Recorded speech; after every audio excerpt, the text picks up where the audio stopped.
মাথাটাকে নিচু করে জীবনের সব গুনার ফিরিস্তিগুলো একটা একটা করে স্বীকার করে আল্লাহরে বলেন, আল্লাহ আমি পাপী, আল্লাহ আমার চেয়ে বড় পাপী এই দুনিয়াতে কেউ না। আজকে আমরা যে টপিকটা নিয়ে আলোচনা করব সেটা হচ্ছে, আমরা যে জীবনে বিপদে পড়ি, আমরা বিপদে পড়লে আমাদেরকে উদ্ধার করে কে? আল্লাহ ছাড়া আমাদের বাঁচানোর কেউ আছে? উদ্ধার করার কেউ আছে? রক্ষা করার কেউ আছে?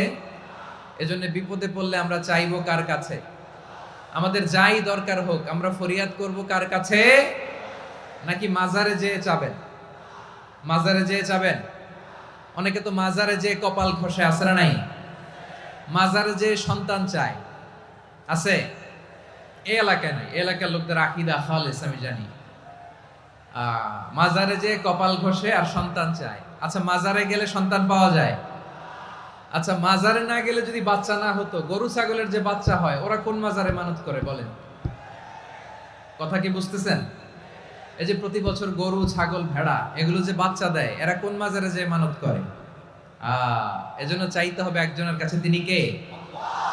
আমার প্রিয় পটুয়াখালীবাসী, মাজার জিয়ারত করা সুন্নাহ। আমরা মাজার জিয়ারত করব, আল্লাহ ওয়ালাদের কবরে যাব, আমরা সেখানে যে সালাম দিব, দোয়া করব, নিজের জন্য করব, কবরে শুয়ে থাকা মাইয়েতের জন্য করব, পুরো মুসলিম উম্মার জন্য করব। কিন্তু কবরে যিনি শুয়ে আছে ওই বাবার কাছে সন্তান চাওয়া যাবে? চাকরি চাওয়া যাবে? সফলতা চাওয়া যাবে? সফলতা দেয় কে? সবাই বলেন নাই, আওয়াজ করে বলেন, সফলতা দেওয়ার মালিক কে? এক কথাই রব্বুল আলামিন বলেন, ওয়া ইয়ামসাসকাল্লাহু বিদুররিন ফালা কাশিফা লাহু ইল্লা হু ওয়া ইয়ুরিদকা বিখাইরিন ফালা রাদ্দা লিফাদলি ইউসিবু বিহি মান ইয়াশাউ মিন ইবাদিহি ওয়া হুয়াল গফুরুর রহিম। আল্লাহু আকবার। আল্লাহ বললেন, ওয়া ইয়ামসাসকাল্লাহু বিদুররিন ফালা কাশিফা লাহু ইল্লা হু। আল্লাহ যদি তোমাকে কোনো বিপদ স্পর্শ করায়, আল্লাহ যদি তোমারে কোনো বিপদে ফেলে দেয়, ওই বিপদ থেকে উদ্ধার করার তিনি ছাড়া আর কেউ নাই। জোরে বলেন ঠিক কিনা? তিনি যদি কোনো বিপদে ফেলেন, তিনি ছাড়া বিপদ থেকে উদ্ধার করার কেউ নাই। আর তিনি যদি তোমার প্রতি কোনো অনুগ্রহ করতে চান, ওই অনুগ্রহ ঠেকিয়ে দেওয়ার ক্ষমতাও কারো নাই। আল্লাহ যদি আপনার সফলতা দিতে চায়, পৃথিবীর কোনো শক্তি ওই সফলতাকে থামাতে পারে? এজন্য আল্লাহ বললেন, খবরদার, চিন্তার আকীদা খালিস করে নাও। ওয়া ইয়ামসাসকাল্লাহু বিদুররিন ফালা কাশিফা লাহু ইল্লা হু। আল্লাহ বিপদে ফেললে বিপদ থেকে উদ্ধার করার কেউ থাকে না। আর আল্লাহ যদি তোমার প্রতি দয়া দেখাতে চান, অনুগ্রহ করতে চান, ওই অনুগ্রহকে প্রতিরোধ করার মতো ক্ষমতা কারো নাই। তিনি তার বান্দাদের মধ্য থেকে যাকে ইচ্ছা তাকে দেন, যত ইচ্ছা তত দেন। তিনি ক্ষমাশীল, তিনি মেহেরবান। সুবহানাল্লাহ। তিনি ক্ষমাশীল, তিনি মেহেরবান। তাহলে এই আয়াত থেকে আমরা বুঝতে পারলাম, আমরা যদি বিপদে পড়ি আমাদেরকে কেউ বাঁচাতে পারে না। আমার বাবা আমারে বাঁচাতে পারে? হ্যাঁ? আমার মা আমাকে বাঁচাতে পারে? আমার বন্ধু আমারে বাঁচাতে পারে? আমার দলের কর্মী আমাকে বাঁচাতে পারে? আমার পীর সাহেব আমারে বাঁচাতে পারে? আমার পটুয়াখালীর ভাইয়েরা খেয়াল রাখবেন, বাঁচাতে পারে এক মহান সত্তা, উদ্ধার করতে পারে এক মহান সত্তা। চিৎকার করে বলুন, তিনি কে? আবার আল্লাহ বললেন, আম্মাই ইউজিবুল মুত্তাররা ইযা দাআহু ওয়া ইয়াকশিফুস সুআ ওয়া ইয়াজআলুকুম খুলাফাআল আরদ আইলাহুম মা'আল্লাহ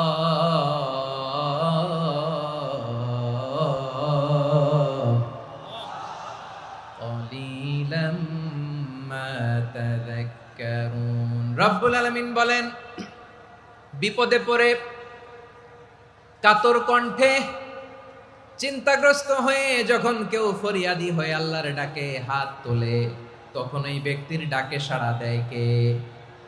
সবাই বলুন। কণ্ঠে বিপন্ন অবস্থায় আপনি যখন কেঁদে কেঁদে হাত তুলে আপনার দুঃখের কথা জানান, আপনি যখন ডাকেন তারে, তখন আপনার ডাকে সাড়া দেয় কে? আল্লাহ বলে আমি সাড়া দেই, তোমাদের বিপদকে মুক্ত করে দেয় কে? ওই আল্লাহর সাথে কোনো উপাস্য আছে নাকি? কিন্তু খুব অল্প সংখ্যক লোকই তোমরা উপদেশ গ্রহণ করো। কথাটা কার? তাহলে বিপন্ন মানবতা যখন কাঁদে, মানুষ যখন বিপদে পড়ে নিরুপায় হয়ে ফরিয়াদ করে, তার ডাক শোনার কেউ নাই একজন ছাড়া। চিল্লায় বলেন তো তিনি কে? এজন্য আমরা ফরিয়াদের হাত কার দিকে তুলব? প্রিয় পটুয়াখালী বলেন, ফরিয়াদের দুটো হাত আমরা কার দিকে তুলব? এবং খেয়াল রাখতে হবে, মাথার সাথে সেট করে নিতে হবে, আল্লাহ ছাড়া আমাকে উদ্ধার করার কেউ নাই। এই পৃথিবীতে কেউ আপন না। প্রিয় ভাইরা, বিপদে পড়লে বোঝা যায় কেউ আপন না। আপন শুধু একজন মহান সত্তা, তিনি কে? এটা কি আপনারা খেয়াল রাখতে পারবেন? হ্যাঁ, বিপদে আপদে কেউ আমাদের বাঁচাতে পারে না, তরাতে পারে না, মুক্তি দিতে পারে না, উদ্ধার করতে পারে না, একমাত্র আমার প্রভু ছাড়া, আল্লাহ ছাড়া। চিল্লায় বলেন ঠিক কিনা? এবং প্রিয় পটুয়াখালীর ভাইয়েরা, মাথার সাথে এটা সেট করে নিতে হবে যে আমাদের পুরো জীবনটাই পরীক্ষা। পুরো জীবনটাই কি? The life is a test. পুরো জীবনটাই পরীক্ষা। এই জীবনে বিপদ আসবে, আপদ আসবে, পরীক্ষা আসবে, সবার জীবনে এটা থাকে। এক একজনের পরীক্ষা এক এক রকম। আমার পরীক্ষা একরকম, মাসুদ ভাইয়ের পরীক্ষা একরকম, চৌধুরী সাহেবের পরীক্ষা একরকম, আপনার পরীক্ষা একরকম, উনার পরীক্ষা আবার আরেক রকম। পুরো পৃথিবীটাই পরীক্ষা ক্ষেত্র, সবাই পরীক্ষা দিচ্ছি, কিন্তু কারো পরীক্ষা প্রশ্নের সাথে কারোটার মিল নাই। সুবহানাল্লাহ পড়বেন না? পুরোটাই পরীক্ষা ক্ষেত্র, সবাই পরীক্ষার্থী, কিন্তু প্রশ্নপত্র একটার সাথে আরেকটা মিলে না। One doesn't match the other. একজনেরটার সাথে আরেকজনেরটা মিলে না। কাউকে আল্লাহ তাআলা ধনী বানিয়ে পরীক্ষা করেন। কি বানিয়ে? কথা কি বুঝতেছেন নাকি কষ্ট হচ্ছে? কষ্ট হচ্ছে আপনাদের? কাউকে আল্লাহ ধনী বানিয়ে পরীক্ষা করেন, আবার কাউকে আল্লাহ তাআলা গরিব বানিয়ে পরীক্ষা করেন, কাউকে আল্লাহ অসুস্থ বানিয়ে পরীক্ষা করেন। কেউ দেখবেন যে দুরারোগ্য ব্যাধিতে আক্রান্ত, ডাক্তার বলেছে আর সময় নাই, দুরারোগ্য ব্যাধি, ক্যান্সার, যার নেই কোনো অ্যান্সার, তার জন্য পরীক্ষা হচ্ছে এই রোগ। আরেক লোক দেখবেন তার আবার রোগ বালাই নাই, মাশাআল্লাহ, তাকে আল্লাহ তাআলা আর্থিক দৈন্যতা, দারিদ্রতা দিয়ে পরীক্ষা করছেন। এরকম আছে না নাই? টাকা পয়সা নাই, দিন আনে দিন খায়, যা আছে তাতে চলে না, এটা তার জন্য পরীক্ষা। আবার আরেক শ্রেণীর লোক দেখবেন তাকে আল্লাহ অসুস্থতাও দেয় নাই, দারিদ্রতাও দেয় নাই, তার দাম্পত্য জীবনের সমস্যা। আছে না নাই? স্ত্রী কথা শোনে না, অথবা ছেলে মেয়ে কথা শোনে না। তাহলে পরীক্ষা সবার জীবনে আছে, এক একজনের পরীক্ষাটা এক এক রকম। আল্লাহ তাআলা দেখতে চায় যে এই পরীক্ষার সময় আমরা কিরকম রেসপন্স করি। How to deal with the test, কিভাবে এই বিপদ আপদ পরীক্ষাগুলোকে আমরা হ্যান্ডেল করব, ডিল করব, এটা হচ্ছে আজকের আলোচনার বিষয়। বুঝতে পেরেছেন সবাই আমার প্রিয় ভাইয়েরা? তাহলে পরীক্ষাময় আমাদের জীবন, বিপদ আপদ পরীক্ষা, এটা মানুষের পিছু ছাড়ে না। সবার জীবনে পরীক্ষা আছে। নবীদের জীবনেও পরীক্ষা ছিল। সাহাবারা জিজ্ঞেস করেছেন, ইয়া রাসূলুল্লাহ, আইয়ুন নাসি আশাদ্দু বালাআন ফিদ দুনিয়া, এই দুনিয়ার বুকে কাদের পরীক্ষা সবচেয়ে বেশি? বিশ্বনবী বলেছেন, আল আম্বিয়া। এই পৃথিবীতে সবচেয়ে বেশি পরীক্ষা আল্লাহ তাআলা নিয়ে থাকেন নবীদের। কাদের? নবীদের। সুম্মাল আমসাল ফাল আমসাল, এরপরে নবীদের পরের স্তরে যারা, তাদের পরীক্ষা। এরপরে তাদের পরের স্তরে যারা, তাদের পরীক্ষা। সিদ্দিকিনদের, শুহাদাদের, সলিহিনদের, আল্লাহওয়ালাদের, যার ঈমান যত মজবুত তার জীবনে পরীক্ষাও তত বেশি। চিল্লায় বলেন ঠিক কিনা? তাহলে মুমিনরা, বিশ্বাসীরা, আমরা কি পরীক্ষা বিপদ আপদে ভয় পাই? হ্যাঁ, বিপদ দেখলে ভয় লাগে আপনাদের? ভয় লাগে? হ্যাঁ, না, মুমিনরা বিপদে ভয় পায় না, তারা হতাশ হয় না, সুবহানাল্লাহ, তারা নিরাশ হয় না।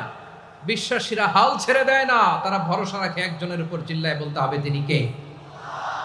কারণ মুমিন জানে the grief isn't permanent, the test isn't permanent, the struggle in our life isn't permanent. আমাদের জীবনের দুঃখ, কষ্ট, স্ট্রাগল, এগুলো পার্মানেন্ট নয়।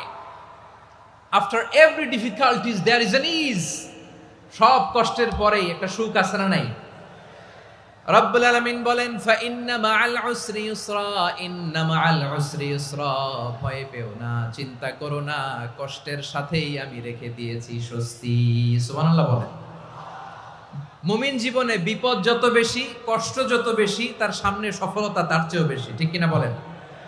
কারণ বিশ্বাসীরা জানে রাত্রি যত গভীর হয় সুবহে সাদিকের সময় তত আগাতে থাকে। গর্ভবতী নারীর পেটের ব্যথা যত বাড়তে থাকে, ঘরে নতুন মেহমান আগমনের সময় ঘনাতে থাকে। মুমিনদের উপর বিপদ, অত্যাচার, আপদ, পরীক্ষা যত বাড়তে থাকে, কালেমার পতাকা উড্ডয়নের সময় কাছে আসতে থাকে। বিশ্বাসীদের এগুলো হিসাব মিলানো অনেক আগে, এগুলো অনেক আগে হিসাব মিলানো। দুঃখের আধার শেষে সুখের আলো মিটি মিটি হাসে, চিল্লায় বলেন ঠিক কিনা? দুঃখ যত বেশি, পরীক্ষা যত বেশি, কষ্ট যত বেশি, সুখের সময় তত কাছাকাছি, চিল্লায় বলতে হবে ঠিক কিনা? এজন্য মুমিন জীবনে পরীক্ষা বেশি, মুমিনদের হতাশা নাই, মুমিনরা নিরাশ হয় না, হতাশ হয় কাফিররা। মুমিনরা কখনো হাল ছেড়ে দেয় না, মুমিনরা ভরসা রাখে একজনের উপর, তিনি কে? তাহলে আমার প্রিয় পটুয়াখালীবাসী, বিপদ থাকবে, পরীক্ষা থাকবে, এই বিপদ থেকে আমাদেরকে উদ্ধার করবেন একজন, তিনি কে? আমরা শুধু আল্লাহর উপরই ভরসা রাখবো। রাজি আছেন তো? চাইবো একজন সত্তার কাছে, আওয়াজ করে বলুন তিনি কে? একজন সত্তার কাছে চাইবে। বিশ্বনবী ওনার চাচাতো ভাই আব্দুল্লাহ ইবনে আব্বাস রাদিয়াল্লাহু তাআলা আনহুকে বললেন, ইয়া আব্দুল্লাহ ইবনুল আব্বাস, হে আব্দুল্লাহ ইবনে আব্বাস, ইদা সাআলতা ফাসআলিল্লাহ, যখন চাইবে আল্লাহর কাছে যাও। ও আব্দুল্লাহ, যখন চাইবা আল্লাহর কাছে চাও। ওয়া ইদা ইসতাআনতা ফাসতাইন বিল্লাহ, যখন সাহায্য চাইবা আল্লাহর কাছে ফরিয়াদ করো। জেনে রেখো ও আব্দুল্লাহ, ওয়া'লাম আন্নাল উম্মাতা লাউ ইজতামাআত আলা আন ইয়ানফাউকা বিশাইইন লাম ইয়ানফাউকা ইল্লা বিশাইইন ক্বাদ কাতাবাহু আল্লাহু লাক। ও আব্দুল্লাহ, জেনে রেখো, মনে রেখো, গোটা বিশ্বের সবাই মিলে যদি তোমার উপকার করতে চায় ততটুকুই তারা করতে পারবে যতটুকু আল্লাহ তোমার নসিবে সেটা লিখে রেখেছে, ঠিক কিনা বলেন? আর যদি গোটা বিশ্বের সবাই মিলে তোমার বিরুদ্ধে কনস্পাইরেসি করে, ষড়যন্ত্র করে, গোটা বিশ্বের সবাই মিলেও যদি তোমার ক্ষতি করতে চায় ততটুকুই শুধু পারবে যেটা আল্লাহ তোমার জন্য বরাদ্দ রেখেছে। যতটুকু আল্লাহ তাআলা তোমার জন্য বরাদ্দ রেখেছে অতটুকুই ক্ষতি করতে পারবে, আর এক চুল বেশিও করতে পারবে না, কমও করতে পারবে না, চিল্লায় বলেন ঠিক কিনা? এজন্য আমরা চাইবো কার কাছে? সবাই বলেন নাই, আওয়াজ করে বলেন কার কাছে? সব সময় আমরা আল্লাহর কাছে চাইবো, বিপদে আপদে, সুখে দুঃখে, সচ্ছল অবস্থায় অসচ্ছল অবস্থায়, পরাজয়ের সময় বিজয়ের সময়, সব সময় আমরা ভরসা রাখবো কার উপর? সবাই বলুন। একদল লোক আছে যারা বিপদে পড়লে আল্লাহরে ডাকে, আছে না নাই? পটুয়াখালীতে মাশাআল্লাহ নাই। বিপদ আসলে আল্লাহরে ডাকে, বিপদ নাই আল্লাহও নাই। বিপদে পড়লে নামাজ পড়ে, বিপদও নাই নামাজও নাই। বিপদে পড়লে জিকির করে, বিপদ যখন চলে যায় ওদের জিকিরও বন্ধ হয়ে যায়। এরকম আছে না নাই? কিছু লোক দেখবেন পরীক্ষা আসলে নামাজ পড়ে, আছে আছে? জেনজি আওয়াজ করো, এরকম আছে? এই কমন পড়ে গেছে, কমন পড়ছে। দেখবেন পরীক্ষার সময় নামাজ পড়ে, পরীক্ষাও নাই নামাজও আছে। এরকম কিছু লোক আছে অসুস্থ হলে আল্লাহরে বড্ড ভালোবাসে, আল্লাহরে খুব ডাকে। অসুস্থ হইলে অসুস্থতাও নাই, আল্লাহ স্মরণও নাই। দেখবেন কিছু লোক নির্বাচন আসলে খুব আল্লাহ আল্লাহ হয়ে যায়, তখন দেখবেন মাথার মধ্যে হেজাব লাগায়, পাঞ্জাবি লাগায়, আল্লাহ আল্লাহ হয়ে যায়। নির্বাচনও নাই, এরপরে আল্লাহর কথাও নাই, আছে না নাই? না, এরকম হওয়া যাবে না। সব সময় আমরা আল্লাহরে ডাকবো, বিপদে আপদে সব সময় ভরসা রাখবো আমরা একজনের উপর। আওয়াজ করে বলেন তিনি কে?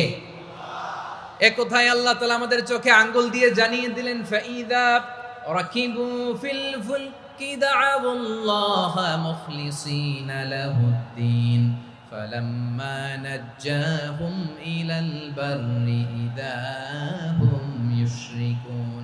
আল্লাহ বলে একদল নৌক আছে, তারা যখন নৌযানে চড়ে, জলযানে চড়ে, সাগরের মধ্যে যখন জাহাজে চড়ে, লঞ্চে চড়ে, তারা যখন তুফানের সম্মুখীন হয় তখন তারা আল্লাহরে বড্ড বেশি ডাকে, একান্ত ভাবে ডাকে, বিশুদ্ধ চিত্তে ডাকে।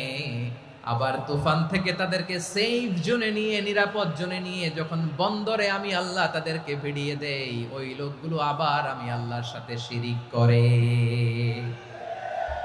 এরকম আছে না নাই? জাহাজে উঠছে, সাগরের মাঝখানে তুফান, ওই সময় দেখবেন আল্লাহ কারে কয়। এই কথা তো আপনাদেরকে বোঝানো সহজ, আপনারা তো নদীর দেশের মানুষ। লঞ্চে চড়েন নাই কারা কারা দেখি? লঞ্চে চড়ছেন? হ্যাঁ, লঞ্চে চড়ে নাই এরকম একজনও নাই এখানে। আচ্ছা, লঞ্চে উঠছেন কে কে দেখি? মাশাআল্লাহ, মাশাআল্লাহ, মাশাআল্লাহ। ঠিক আছে, আপনাদের বোঝানো সহজ। আচ্ছা, লঞ্চে উঠে তুফানের সম্মুখীন হয়েছেন, জলোচ্ছ্বাস সবাই, মাশাআল্লাহ। তো এই ওয়াজ তো আপনাদের মুখস্থ, ঠিক কিনা বলেন? আমার বলার দরকার নাই, বলেন। মাঝ নদী, তুফান, জলোচ্ছ্বাস, জলের মধ্যে উচ্ছ্বাস, ঢেউ, টর্নেডো, সাইক্লোন, মেঘের ঘনঘটা, পরিবেশ ঘুটঘুটে অন্ধকার, লঞ্চ একবার এদিকে আরেকবার ওইদিকে, ভিতরে কি অবস্থা হয় বলেন তো? হ্যাঁ, তখন মুসলিম আল্লাহর ডাকে, হিন্দু আল্লাহর ডাকে, ঠিক কিনা বলেন? আস্তিক আল্লাহর ডাকে, নাস্তিক আল্লাহর ডাকে, ঠিক কিনা? লঞ্চের ভেতর, স্টিমারের ভেতর কান্নারে রোল পড়ে যায়, চিৎকারের রোল পড়ে যায়, সবার মুখ দিয়ে শুধু একটা আওয়াজ, লা ইলাহা লা ইলাহা লা ইলাহা সুবহানাল্লাহ আলহামদুলিল্লাহ লা ইলাহা। আল্লাহ নামের জিকির করবে যারা, আল্লাহর কাছে প্রিয় তারা, আল্লাহর কাছে প্রিয় যারা, জান্নাতে প্রবেশ করবে তারা, জোরে লা ইলাহা লা ইলাহা ইল্লাল্লাহ লা ইলাহা ইল্লাল্লাহ মুহাম্মাদুর রাসূলুল্লাহ সাল্লাল্লাহু আলাইহি ওয়াসাল্লাম। আমার প্রিয় পটুয়াখালীবাসী, তাহলে লঞ্চের ভেতরে যখন আমরা তুফানের মধ্যে পড়ি, তখন সবাই মিলে আমরা একটা নামের জিকির করি। নামটা কার? মুসলমানেরাও ডাকে, হিন্দুরাও ডাকে, আস্তিকও ডাকে, নাস্তিকও ডাকে, সবাই ডাকে একজনকে, তিনি কে? আবার দেখবেন ওই আল্লাহ তুফানের পরে, ঝড়ের পরে ওই লঞ্চটাকে যখন সদর ঘাটে ফিরিয়ে দেয়, আবার আমরা নাফরমানি শুরু করে দেই। সে কোথায় আল্লাহ বললেন, ফাইদা রাকিবু ফিল ফুলকি দা'আউল্লাহা মুখলিসিনা লাহুদ্দিন ফালাম্মা নাজ্জাহুম ইলাল বাররি ইযা হুম ইউশরিকুন। সাগরে যখন তুফানে পড়ে আমি আল্লাহর ডাকে, আবার আমি আল্লাহ যখন বাঁচিয়ে দেই, আবার আমি আল্লাহর সাথে শিরিক শুরু করে। আমরা কি এরকম হতে চাই নাকি? এরকম করবেন? হ্যাঁ না, আমরা তুফানে পড়লেও আল্লাহরে ডাকি, আবার বাঁচায় দেওয়ার পরেও ডাকি কারে? আল্লাহকেই ডাকি। বিমানের মধ্যে মাঝে মাঝে দেখবেন যে এয়ার টার্বুলেন্স হয়, জানেন? এয়ার টার্বুলেন্স জানেন তো? মাঝে মাঝে বিমানটা বাউন্সিং করে, বাম্পি, ভেরি বাম্পি ওয়েদার। শোনেন নাই? 40,000 ফিট উপরে যখন থাকে, তখন পাইলট মাঝে মাঝে বলে, dear passengers, ladies and gentleman, right now we are flying 40,000 feet above the ground and we are passing very heavy air turbulence right now. Please fasten your seat belt. দেখবেন মাঝে মাঝে বলে যে, ভদ্র মহিলা, ভদ্র মহোদয়গণ, আমরা 40,000 ফিট উপর দিয়ে যাচ্ছি আর এয়ার টার্বুলেন্স ফেস করছি, মেহেরবানি করে আল্লাহর হস্তে সিট বেল্ট বাঁধুন। তখন বিমানটা এরকম বাউন্সিং করে, শেকিং করে। আপনারা মুখোমুখি হয়েছেন? ইদানিং এই এয়ার টার্বুলেন্স বেড়ে গিয়েছে। গত বছর আমার ইন্টারন্যাশনাল অনেকগুলো ফ্লাইট ছিল, তো আমি দেখলাম যে আগের ফ্লাইটগুলোর তুলনায় এখন এয়ার টার্বুলেন্স খুব বেশি। আমি একটু রিসার্চ করে দেখলাম, ক্লাইমেট চেঞ্জের কারণে, জলবায়ু পরিবর্তনের কারণে আকাশের বাতাসের মুভমেন্টে পরিবর্তন হয়েছে, ফলে এখন বিমান শেকিং করে বেশি, bouncing, bumpy weather.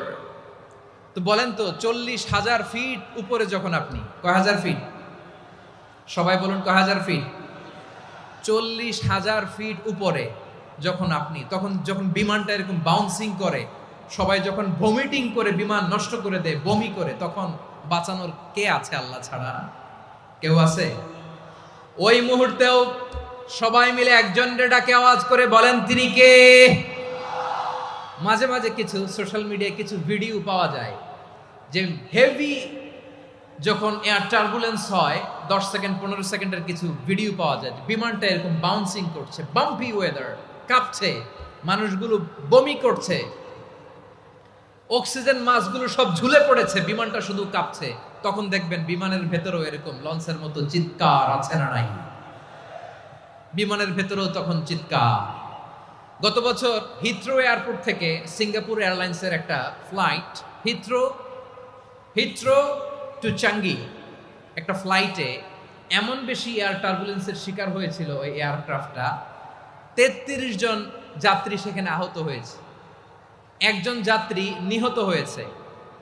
Cabin cruise, air hostess যারা আছে, একজনের নাক ফেটে, চোখ ফেটে, কপাল ফেটে, ব্লিডিং হয়ে শয়লা। প্রিয় ভাইরা, 40,000 ফিট উপরে বিমানটা যখন কাঁপবে, তখন আমাদেরকে আল্লাহ ছাড়া আর কেউ বাঁচানোর আছে? এত আসতে বললে হবে?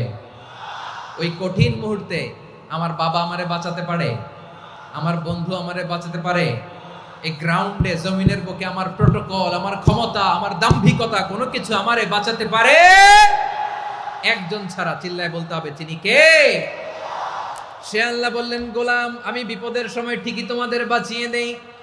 ওই বিমানের ভেতরে 40,000 ফিট উপরে যখন তোমরা এয়ার টার্বুলেন্সের শিকার হও, তখন নাস্তিকও আল্লাহরে ডাকে, হিন্দু আল্লাহরে ডাকে। জোরে বলেন ঠিক কিনা? আবার বিমানটা যখন শান্ত হয়ে যায়, একটু পরেই বিমানের স্ক্রিনের মধ্যে হিন্দি সিনেমা খোঁজে।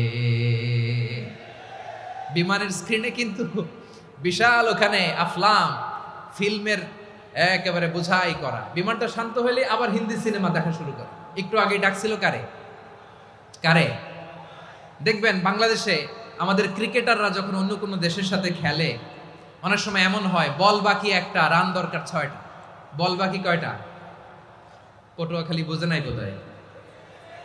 বল বাকি কয়টা? রান দরকার। আপনি দেখবেন ক্যামেরাম্যান তখন গ্যালারিতে খালি দেখায় দর্শকদের যে কি অস্থিরতা। হিপ হপ স্টাইলের মেয়েটা, যে মেয়েটার ওড়না এতক্ষণ ছিল গলায়, এতক্ষণ কই ছিল, ওই মেয়েটা দেখবেন ওড়নাটা টেনে মাথায় দিয়ে এরকম মুনাজাত ধরতেছে, আল্লাহ আল্লাহ, একটা ছক্কা, আল্লাহ আল্লাহ, আমার লাল সবুজের পতাকারে তুমি অপমানিত কইরো না আল্লাহ, ইন্ডিয়ার সাথে আমাদের খেলা, আল্লাহ আল্লাহ, একটা ছক্কা, একটা। পুরো খেলা জুড়ে এই মেয়ের ওড়না ছিল গলায়, কিন্তু যখন 1 বলে 6 রান দরকার, ওড়না চলে আসছে কোথায়? মাথায়। আবার মুনাজাত আছে না নাই? ঠিকই বাংলাদেশের দামাল ছেলে এমন এক শট মারলো, বল চলে গেল স্টেডিয়ামের বাইরে, ছক্কা, জিতে গেলাম আমরা। পুরো স্টেডিয়াম জুড়ে চিৎকার, হই হুল্লোড়, মৌজ মাস্তি। যেই মেয়েটা মাথার মধ্যে ওড়না দিয়ে এতক্ষণ সুবহানাল্লাহ সুবহানাল্লাহ বলে আল্লাহর কাছে দোয়া করেছে, ওই মেয়ে এখন আবার ওড়না ফেলে দিয়ে নাচা শুরু করে দিয়েছে। তাহলে আল্লাহর ভয়, আল্লাহর প্রতি আস্থা, বিশ্বাস, ভালোবাসা, এটা কি ক্ষণিকের জন্য?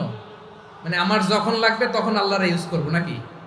হ্যাঁ, বিপদে আপদে, সুখের সময় দুঃখের সময়, সচ্ছল অসচ্ছল অবস্থায় বিশ্বাসীরা ভরসা রাখে একজনের উপর। চিৎকার করে বলো, পটুয়াখালী তিনি কে? সে আল্লাহ বললেন, গোলাম মনে করো না জাহাজ থেকে সদরঘাটে ভিড়িয়ে দিলাম, তুমি নিরাপদ হয়ে গেছো। মনে করো না 40,000 ফিট থেকে সেফ ল্যান্ডিং এর পরে এয়ারপোর্টে নেমে গেলেই তুমি নিরাপদ হয়ে গেছো। ও মিয়া, বিপদ কি শুধু সাগরে আর আকাশে? ঘরের ভেতরও বিপদ আসতে পারে কি পারে না? এজন্য সূরা মুলক আল্লাহ বললেন আমিনতুম মান ফিস সামাই আন ইয়াখসিফা বিকুমুল আরদা ফাইযা হিয়া তামুর। তোমরা কি ভাবছো তোমরা নিরাপদ? সাগরের মধ্যে তুফান, আল্লাহ আল্লাহ ডাকলাম, সদরঘাটে যেয়ে পড়ছি, বাইসে গেছেন তো আপনি। আর পাবে আপনারে আল্লাহ? আল্লাহরে তো সাগরের মাঝখানে তো আল্লাহ আপনারে পাইছিল, আর তো পাবে না। আর পাবে আপনারে? আর আল্লাহ ধরতে পারবে আপনারে? ঘরের ভেতরও বিপদ দিয়ে আটকাতে পারে কে? 5 স্টার 7 স্টার হোটেলের ভেতরও আমাকে বিপদের মধ্যে ফেলে দিতে পারেন কে? আল্লাহ বললেন তোমরা কি ভেবেছো তোমরা নিরাপদ? আমি চাইলে ল্যান্ডস্লাইডস, ভূমি ধস দিয়ে 1 লক্ষ 1 মুহূর্তে নিয়ে যেতে পারি। এক সুনামি দিয়ে থাপ্পড় মেরে 3 লক্ষ সাগরের ভেতরে ঢুকায় দিতে পারি। 1 সেকেন্ডও লাগে না আমার। أم أمنتم من في السماء أن يرسل عليكم حاصبا فستعلمون كيف نذير। আল্লাহ চাইলে আকাশ থেকে পাথর বৃষ্টি নাজিল করতে পারেন কি পারেন না? এই মুহূর্তে এখানে ভূমিকম্প দিতে পারেন কি পারেন না? আচ্ছা, ভূমিকম্প যখন হয় আমাদের কারো হুঁশ থাকে? আপনি মনে করছেন আমরা সাধারণ মানুষ, আমরা দৌড় দেই, আর প্রেসিডেন্ট প্রধানমন্ত্রী ওনারা বুঝি খাটে শুয়ে থাকে? কথা বুঝে নাই বোধহয়। ভূমিকম্প, আর্থকোয়েক যদি হয়, বাঁচার জন্য আমরা কি করি? হয় খাটের তলায়, ডাইনিং টেবিলের নিচে, উপরে শক্ত কিছু আছে এটার নিচে, অথবা ঘর থুইয়া দেও দৌড়। তো প্রধানমন্ত্রী উনি কি করে? প্রেসিডেন্ট উনি কি করে? হ্যাঁ, উনি খাটের মধ্যে যে শুয়ে থাকে নাকি? উনিও দৌড়, সাধারণ মানুষও দৌড়, প্রধানমন্ত্রীও দৌড়, বাড়িওয়ালাও দৌড়, ভাড়াটিয়াও দৌড়, সবাই দৌড়। নাকি ভাড়াটিয়ারা বাড়ি থুইয়া দৌড়, বাড়িওয়ালারা আর বেরোয় না? এরকম না। তাহলে যে কোনো মুহূর্তে ভূমিকম্প দিয়ে নাস্তানাবুদ করতে পারে কে? আমার প্রিয় ভাইয়েরা, আমরা নিরাপদ নই, আমরা তার দয়ায় বেঁচে আছি। কার দয়ায়? এজন্য আল্লাহ বললেন গোলাম, যে কোনো মুহূর্তে বিপদ দিয়ে তোমাদেরকে নাস্তানাবুদ করতে পারি। বিশ্বাসী বলে যদি নিজেকে দাবি করো, সব সময় ডাকতে হবে একজন সত্তাকে। বলেন তিনি কে? এই কথা ক্লিয়ার?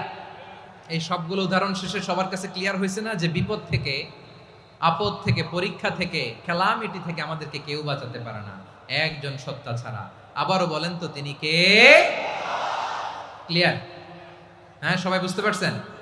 আচ্ছা, এবার আমরা দেখি বিষ্ণু ঈসা ইসলামের জীবনে বিপদ আপদ ছিল কিনা। উনি বিপদ আসলে কিভাবে ডিল করতেন, বিপদ আসলে কোন দোয়া পড়তে হয়, কিভাবে ফরিয়াদের হাত উত্তোলন করতে হয়, কিভাবে রবের দরবারে নতজানু হয়ে ফরিয়াদ করতে হয়, এটা জানার দরকার আছে না নাই? আসুন আমরা বিশ্বনবীর জীবনী থেকে দেখি বিপদ আসলে উনি কি করতেন। বিপদ আসলেই প্রথমে বিশ্বনবী সাল্লাল্লাহু আলাইহি ওয়াসাল্লাম একটা দোয়া পড়তেন। কি পড়তেন? তিনি পড়তেন ইন্না লিল্লাহি ওয়া ইন্না ইলাইহি রাজিউন। নিশ্চয় আমরা আল্লাহর জন্য, নিশ্চয় আমরা কার দিকে ফিরবো ভাই? আবার কার দিকে ফিরবো? আওয়াজ করে বলুন তো, আমরা এসেছি কার কাছ থেকে, আবারও ফিরে যাব কার কাছে? এজন্য বিশ্বনবী পড়ছেন ইন্না লিল্লাহি ওয়া ইন্না ইলাইহি রাজিউন। নিশ্চয় আল্লাহর জন্য, ওই আল্লাহর দিকেই আমরা ফিরে যাব। তারপরে বিশ্বনবী পড়তেন আল্লাহুম্মা আজুরনি ফি মুসিবাতি ওয়াখলুফ লি খায়রাম মিনহা। একসাথে প্রথমে পড়তেন ইন্না লিল্লাহি ওয়া ইন্না ইলাইহি রাজিউন, তারপর পড়তেন আল্লাহুম্মা আজুরনি ফি মুসিবাতি ওয়াখলুফ লি খায়রাম মিনহা। মানে আল্লাহ, এই যে আমি বিপদে ধৈর্য ধারণ করলাম, এটার সব তুমি আমারে দাও, আর যেটা হারালাম এর চেয়ে ভালো কিছু দিয়ে মেকআপ করে দিও, ভালো কিছু দিয়ে বদল করে দিও। সুবহানাল্লাহ পড়েন। তাহলে বিপদ আসলে আমরা কি পড়ব?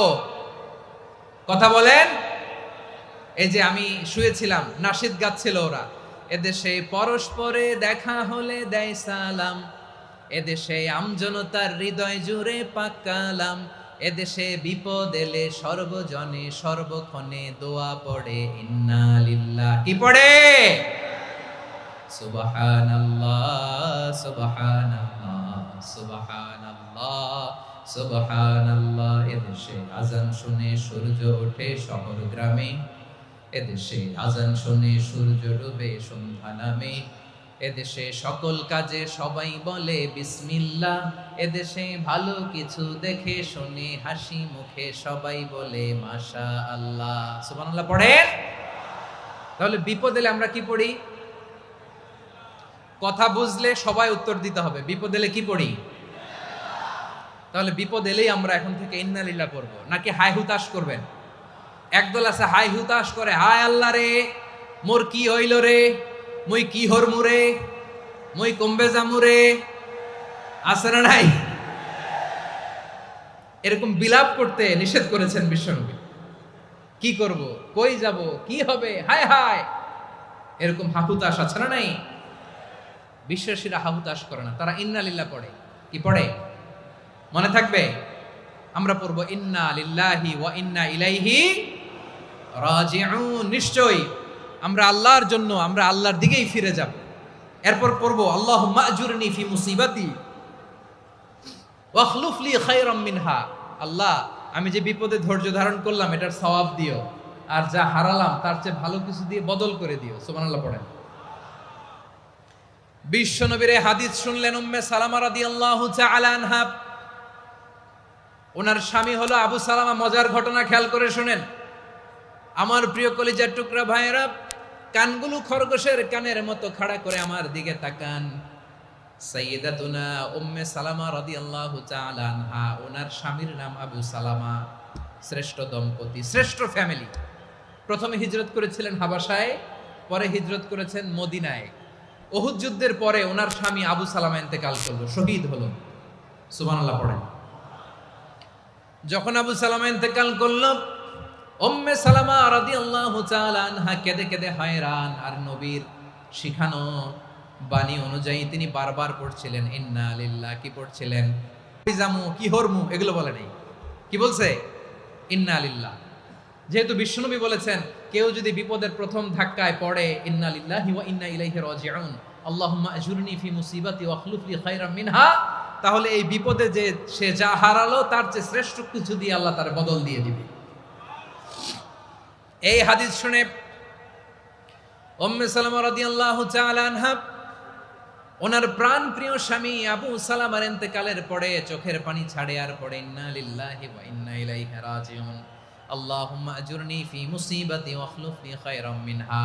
বারবার এই দোয়া পড়ে চোখের পানি ছাড়ে, এই দোয়া পড়ে চোখের পানি ছাড়ে, আর মনে মনে বলে আবু সালামার মতো ভালো মানুষ মদিনাতে নাই, আবু সালামার চেয়েও ভালো মানুষ মদিনাতে নাই, তার চেয়ে ভালো মানুষ কি করে আল্লাহ তাআলা আমারে দিবে, তার চেয়ে ভালো মানুষ তো আমি মদিনাতে দেখি না।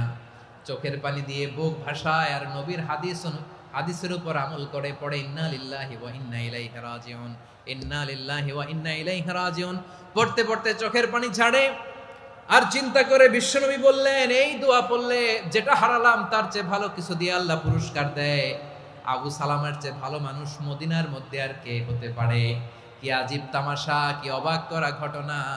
কিছুদিন পরে দেখা গেল সাইয়্যিদুল মুরসালিন রাহমাতাল লিল আলামিন স্বয়ং বিশ্ব নবী উম্মে সালামাকে বিয়ের প্রস্তাব পাঠিয়েছে। স্বয়ং বিশ্ব নবী উম্মে সালামা রাদিয়াল্লাহু তাআলা আনহাকে বিয়ের প্রস্তাব পাঠিয়েছেন। উনি রাজি হয়ে গেলেন, বিয়ে হয়ে গেল, উনি হয়ে গেলেন উম্মুল মুমিনিন, আমাদের মা, পুরো মুসলিম উম্মার মা। চিৎকার করে বলেন আল্লাহু আকবার। তাহলে আমার প্রাণ প্রিয় ভাইয়েরা, বিপদে পড়লে আমরা পড়বো ইন্না লিল্লাহি ওয়া ইন্না ইলাইহি রাজিউন, আল্লাহুম্মা আজুরনি ফি মুসিবাতি ওয়াখলুফ লি খায়রাম মিনহা। পড়বেন? পড়বেন না? যারা যারা বিপদ আসলে এই দোয়াটা পড়বেন এখন থেকে আওয়াজ করে ইনশাআল্লাহ বলেন। যা হারাইছেন তার চেয়ে শ্রেষ্ঠ জিনিস দিয়ে বদলা দিবে কে? বিশ্বাস হয়? একটু সন্দেহ লাগে মনে হয়, একটু সন্দেহ আছে? যাদের বিশ্বাস হবে তাদের কি আল্লাহ উত্তম বদলা দিবে, ঠিক কিনা বলেন? তাহলে বিপদে পড়লেই প্রথমে আমরা এটা পড়ব। দোয়াগুলো যদি এখন মুখস্থ না হয়, এই যে রেকর্ডিং হচ্ছে, পেয়ে যাবেন, কালকেই পেয়ে যাবেন। শুনে শুনে মুখস্থ করবেন। আমার মায়েরা, আমার বোনেরা, আপনাদের জন্য 3টি মাঠের অ্যারেঞ্জমেন্ট করা হয়েছে, আমি জানি। আপনারাও এই দোয়াগুলো পড়বেন, আপনার স্বামীকে শেখাবেন, সন্তানকে শেখাবেন, আপনার পুরো পরিবারটাকে জান্নাতের টুকরো বানিয়ে দিবে কে? তাহলে বিপদ আসলে প্রথমে কি পড়তে হবে এটা জেনে গেলাম। এরপরে বিপদ আসলে নিজেকে কি করে আল্লাহর কাছে সঁপে দিতে হয় এটাও জানার দরকার আছে না নাই? বিপদে প্রথমে ইন্না লিল্লাহ পড়লাম, ধৈর্য ধারণ করলাম, বিপদ থেকে উদ্ধারের সর্বোচ্চ চেষ্টা করলাম। আমার কাজ যখন শেষ তখন আমি আমার এই বিষয়টা আল্লাহর কাছে সঁপে দিব। কার কাছে সোপর্দ করব? কার কাছে? বিপদে বললে কেমন করে নিজেকে আল্লাহর কাছে সঁপে দিতে হয়, আসুন সাইয়েদনা ইব্রাহিম আলাইহিস সালামের জীবনী থেকে জানি। আল্লাহর খলিল ইব্রাহিম আলাইহিস সালাম আমাদের মতো সমাজ ব্যবস্থা পায় নাই। আমরা জন্মের পরে আমাদের কানের ভেতরে আজান দিয়েছে কে? একামত দিয়েছে কে? আমাদের বাপদাদারা আমাদের কানে আজান দিয়েছে কি দেয় নাই? আমাদের জন্মের পরেই তো আজান, একামত, বাড়ির পাশে মসজিদ, প্রতিদিন আজান, জুমার খুতবা, প্রতি মাসে মাসে তাফসিরুল কোরআন মাহফিল, মসজিদ, মিনারা, অভাব নাই, ঠিক কিনা বলেন? আপনি যেই সুন্দর ইসলামিক এনভায়রনমেন্ট পেয়েছেন, আমাদের ইব্রাহিম খলিল উনিও কি এরকম পেয়েছিলেন? হ্যাঁ, উনি জন্মের পর পরে ওনার কানে আজান দিছে কেউ? আমার প্রিয় ভাইরা, আগা গোড়া একটা শিরকি পরিবেশ উনি জন্মগ্রহণ করেছেন। উনি ছাড়া ওই তল্লাটে একজনও আল্লাহর উপর বিশ্বাসী নাই। কল্পনা করতে পারেন?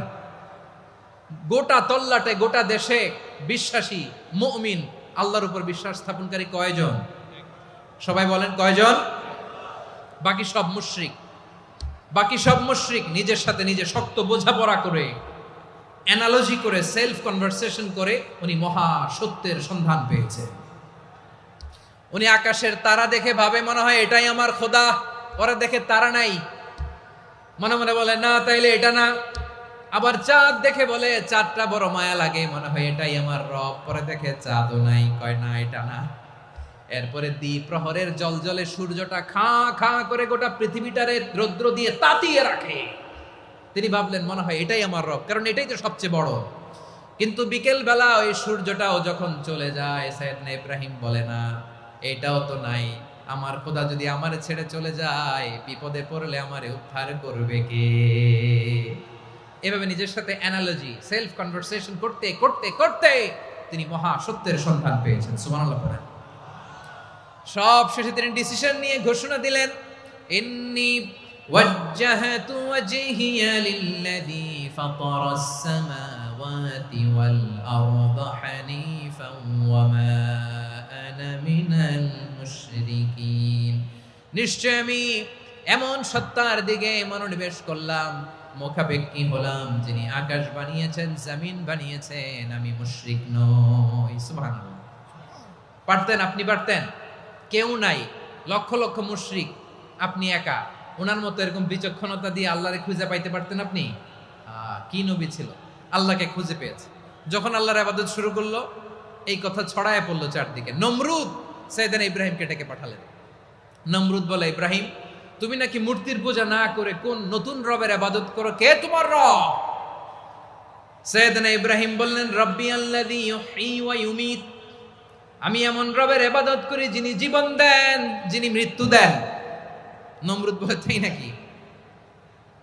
তোমার রব জীবন দেয়, মৃত্যু দেয়? আর এটা তো আমি দেই, আমিও তো জীবন দেই, আমিও তো মৃত্যু দেই। সাইয়েদনা ইব্রাহিম বললেন, কেমন করে তুমি জীবন দাও, মৃত্যু দাও, একটু দেখাও তো। নমরুদ জেলখানা থেকে দুজন কয়েদিকে ডেকে আনলো, কয়েদি এনে অর্ডার করলো, একটাকে এখনই শিরোচ্ছেদ, হেড অফ, ডেথ পেনাল্টি, মৃত্যুদণ্ড দেয়া হলো, ফিনকি দিয়ে রক্ত বেরোলো।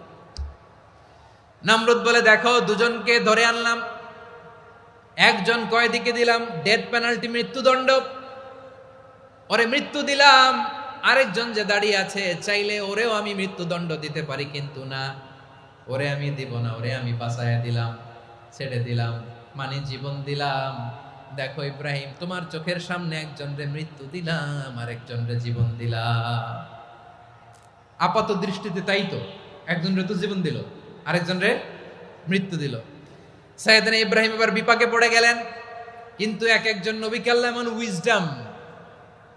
এমন উইজডম, বিচক্ষণতা দিয়ে এই জমিনে পাঠিয়েছেন। মুহূর্তের মধ্যে আল্লাহর খলিল ইব্রাহিম বললেন, ফাইন্নাল্লাহা ইয়াতি বিশ-শামসি মিনাল মাশরিকি ফাতি বিহা মিনাল মাগরিব ফাবুহিতাল্লাযী কাফার। আল্লাহর খলিল ইব্রাহিম বললেন, নমরুদ বুঝলাম তুমি জীবন দাও, মৃত্যু দাও, দেখলাম, কিন্তু আমার রব, আমার আল্লাহ প্রতিদিন সকালবেলা উষা লগ্নে ওই পূর্ব দিগন্ত থেকে সূর্যটাকে উদিত করেন, সাঁঝের বেলা, বিকেল বেলা, কুথুরি লগ্নে, সন্ধ্যা বেলা ওই দ্বিপ্রহরের জল জলে সূর্যটাকে পশ্চিম দিগন্তে ডুবিয়ে দেন। মানে সকালবেলা পূর্ব দিক থেকে উদিত করা সূর্যটাকে পশ্চিম দিকে বিকেলে তিনি ডুবিয়ে দেন। তুমি যদি পারো ওই সূর্যটাকে পশ্চিম দিক থেকে উদিত করে পূর্ব দিকে ডুবিয়ে দাও। সুবহানাল্লাহ পড়বেন না? দেখেন, ইনস্ট্যান্ট ইন্টেলেক্ট, মুহূর্তে বিচক্ষণতা, উইজডম কাকে বলে? নমরুদ পারবে? নমরুদের বাপ পারবে? ওর দাদা, ওর 14 গোষ্ঠী, গোটা বিশ্বের সব ক্ষমতাধর রাষ্ট্রনায়করা একসাথে হলে পারবে?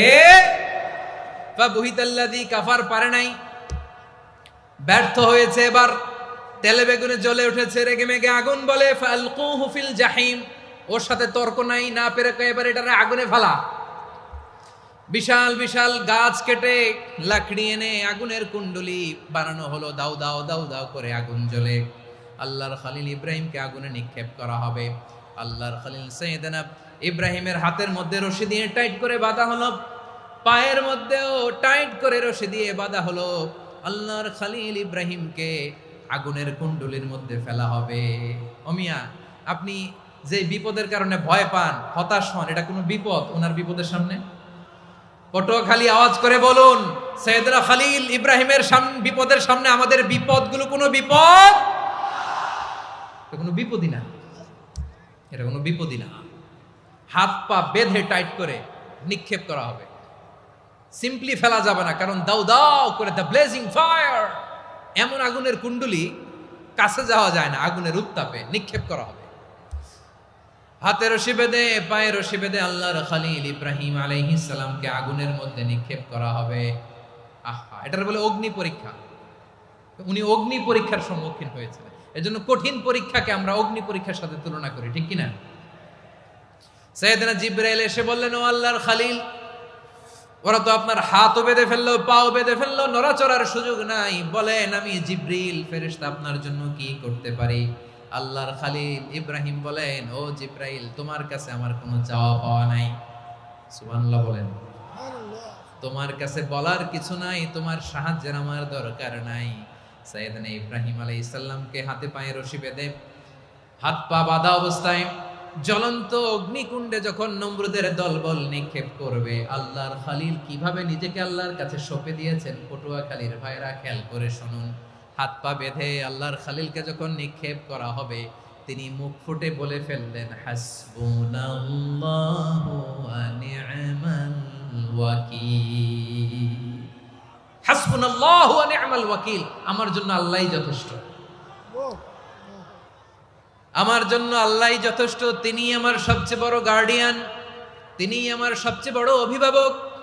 জিব্রাইলের সাহায্যে অফারকে ফিরিয়ে দিলেন। দুনিয়ার বুকে কারো কাছে কিছু বলেন নাই, মুখ ফুটে বলেছেন হাসবুনাল্লাহ।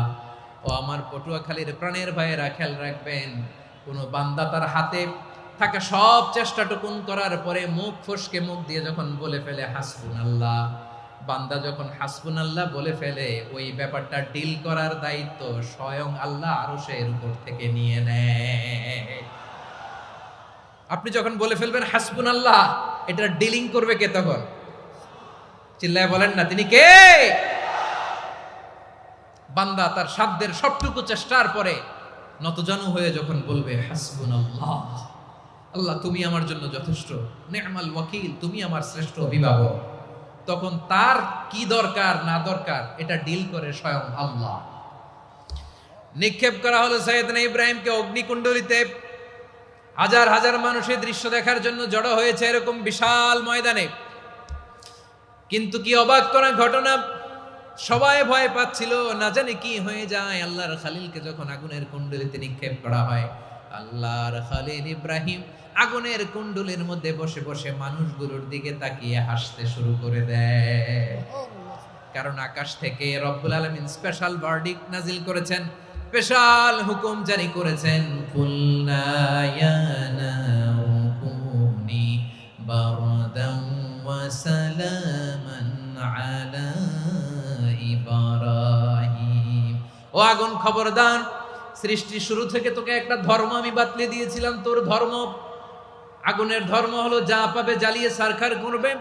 আল্লাহ বলল, আগুন তোর ধর্ম দিয়েছিলাম তুই সব জ্বালিয়ে পুড়িয়ে ছারখার করে দিবি, কিন্তু ক্ষণিকের জন্য আমি তোর জ্বালিয়ে দেওয়ার ক্ষমতাটাকে কেড়ে নিলাম, জ্বালিয়ে ভস্ম করে দেওয়ার ক্ষমতা আমি কেড়ে নিলাম। কুনি বারদান, ঠান্ডা হয়ে যা, কিন্তু এত বেশি ঠান্ডা হবি না আবার আমার ইব্রাহিমের জন্য সর্দি লেগে না যায়।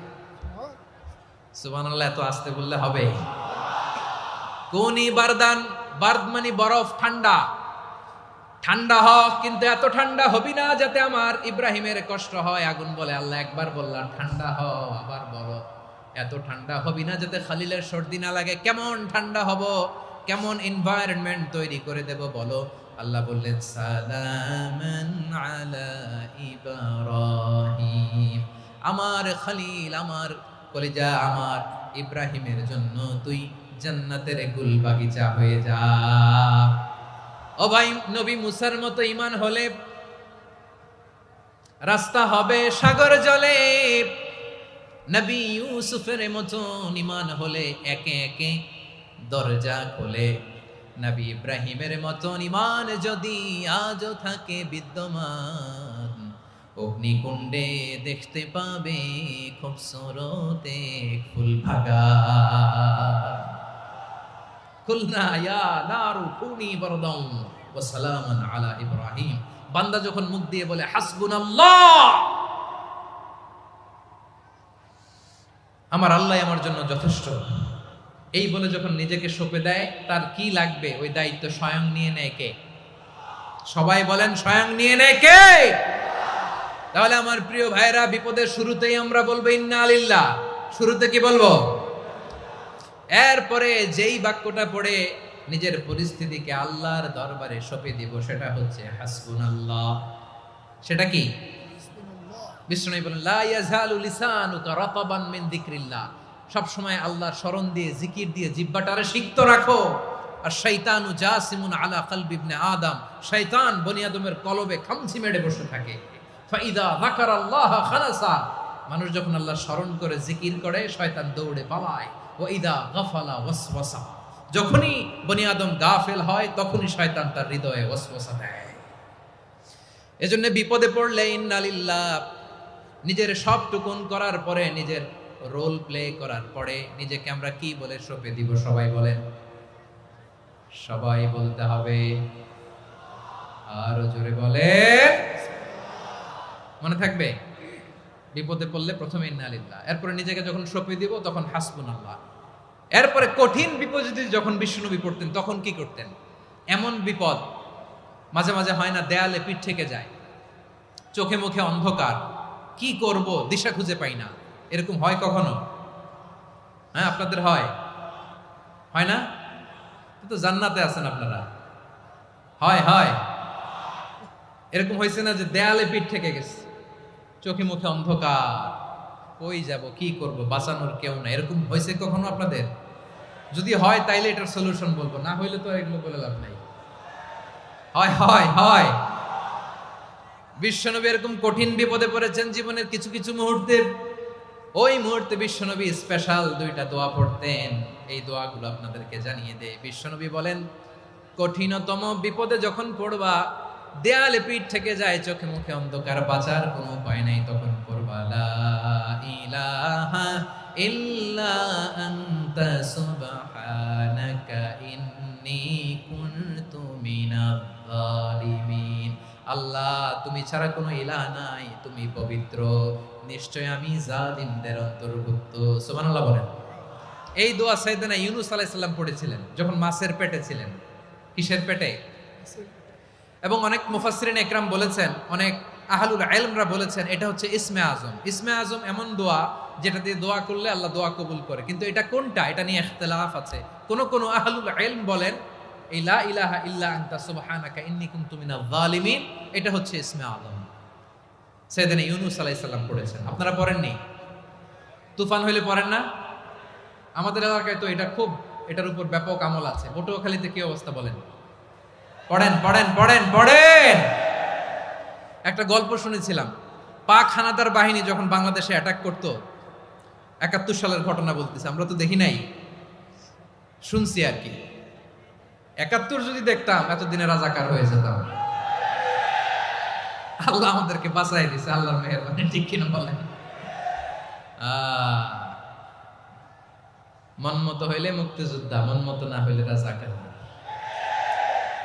কত কিছু দেখলাম এই শাহবাগের বুকে। আল্লাহ, 71 সালে দেখি নাই, আমরা শুনেছি পাক হানাদার বাহিনী জিজ্ঞেস করত মুসলিম না অমুসলিম চেক করার জন্য, বলতো কালেমা বল, কালেমা বাতাও। তো যারা কালেমা বলতে পারতো পাকিস্তানি বাহিনী নাকি ওদেরকে ছেড়ে দিত, শুনেছি। তো একজনকে, এক বাঙালিরে পেয়ে তার মাথার মধ্যে বন্দুকর নল ধরে বলতেছে কালেমা বল সালে, কালেমা বাতা, কালেমা বল। তো ভয়ের চোটে এই দোয়া পড়া শুরু করছে। ও পড়তেছে লা ইলাহা ইল্লা আনতা সুবহানাকা ইন্নী কুনতু মিনাজ জালিমিন। পাকিস্তানি বলে সালে ইয়ে তো মুসিবত কা কালেমা है। বাঙালি কয় হাম তো ভি মুসিবত মে হ্যায়। পাকিস্তানি বলে বেটা কোন দোয়া বললি, এটা তো মুসিবতের কালেমা। কয় আমিও তো মুসিবতে আছি, আমার মাথার মধ্যে বন্দুক ধরে তুমি আমার কালেমা জিজ্ঞেস করো, এখন কোনটা কালিমা আর কোনটা কি দোয়া, আমার হুশ আছে নাকি? প্রিয় ভাইরা, আসলে এটা দুআউল মুসিবা, বিপদে পড়লে এ দোয়া পড়তে হয়। লা ইলাহা ইল্লা আনতা সুবহানাকা ইন্নী কুনতু মিনাজ জালিমিন। এটা পড়বেন আপনারা। এই দোয়া পড়ে সাইয়েদনা ইউনূস আলাইহিস সালাম মাছের পেট থেকে রক্ষা পেয়েছিলেন। রক্ষা করেছিল কে? তুমি ইউনূস নবীরে যখন খাইলো মাছেতে গিলিয়া, ফেরেশতা পাঠাইয়া দিলে ইসমে আজম দিয়া। প্রাণে ছিল যাহার ভয় সেথা পাইল আশ্রয়, প্রাণে ছিল যাহার ভয় সেথা পাইল আশ্রয়। মাছের পেট হতে সে যে পেল পরিত্রাণ। আল্লাহু আল্লাহু তুমি জাল্লে জালালুহু, শেষ করা তো যায় না গে তোমার গুণগান।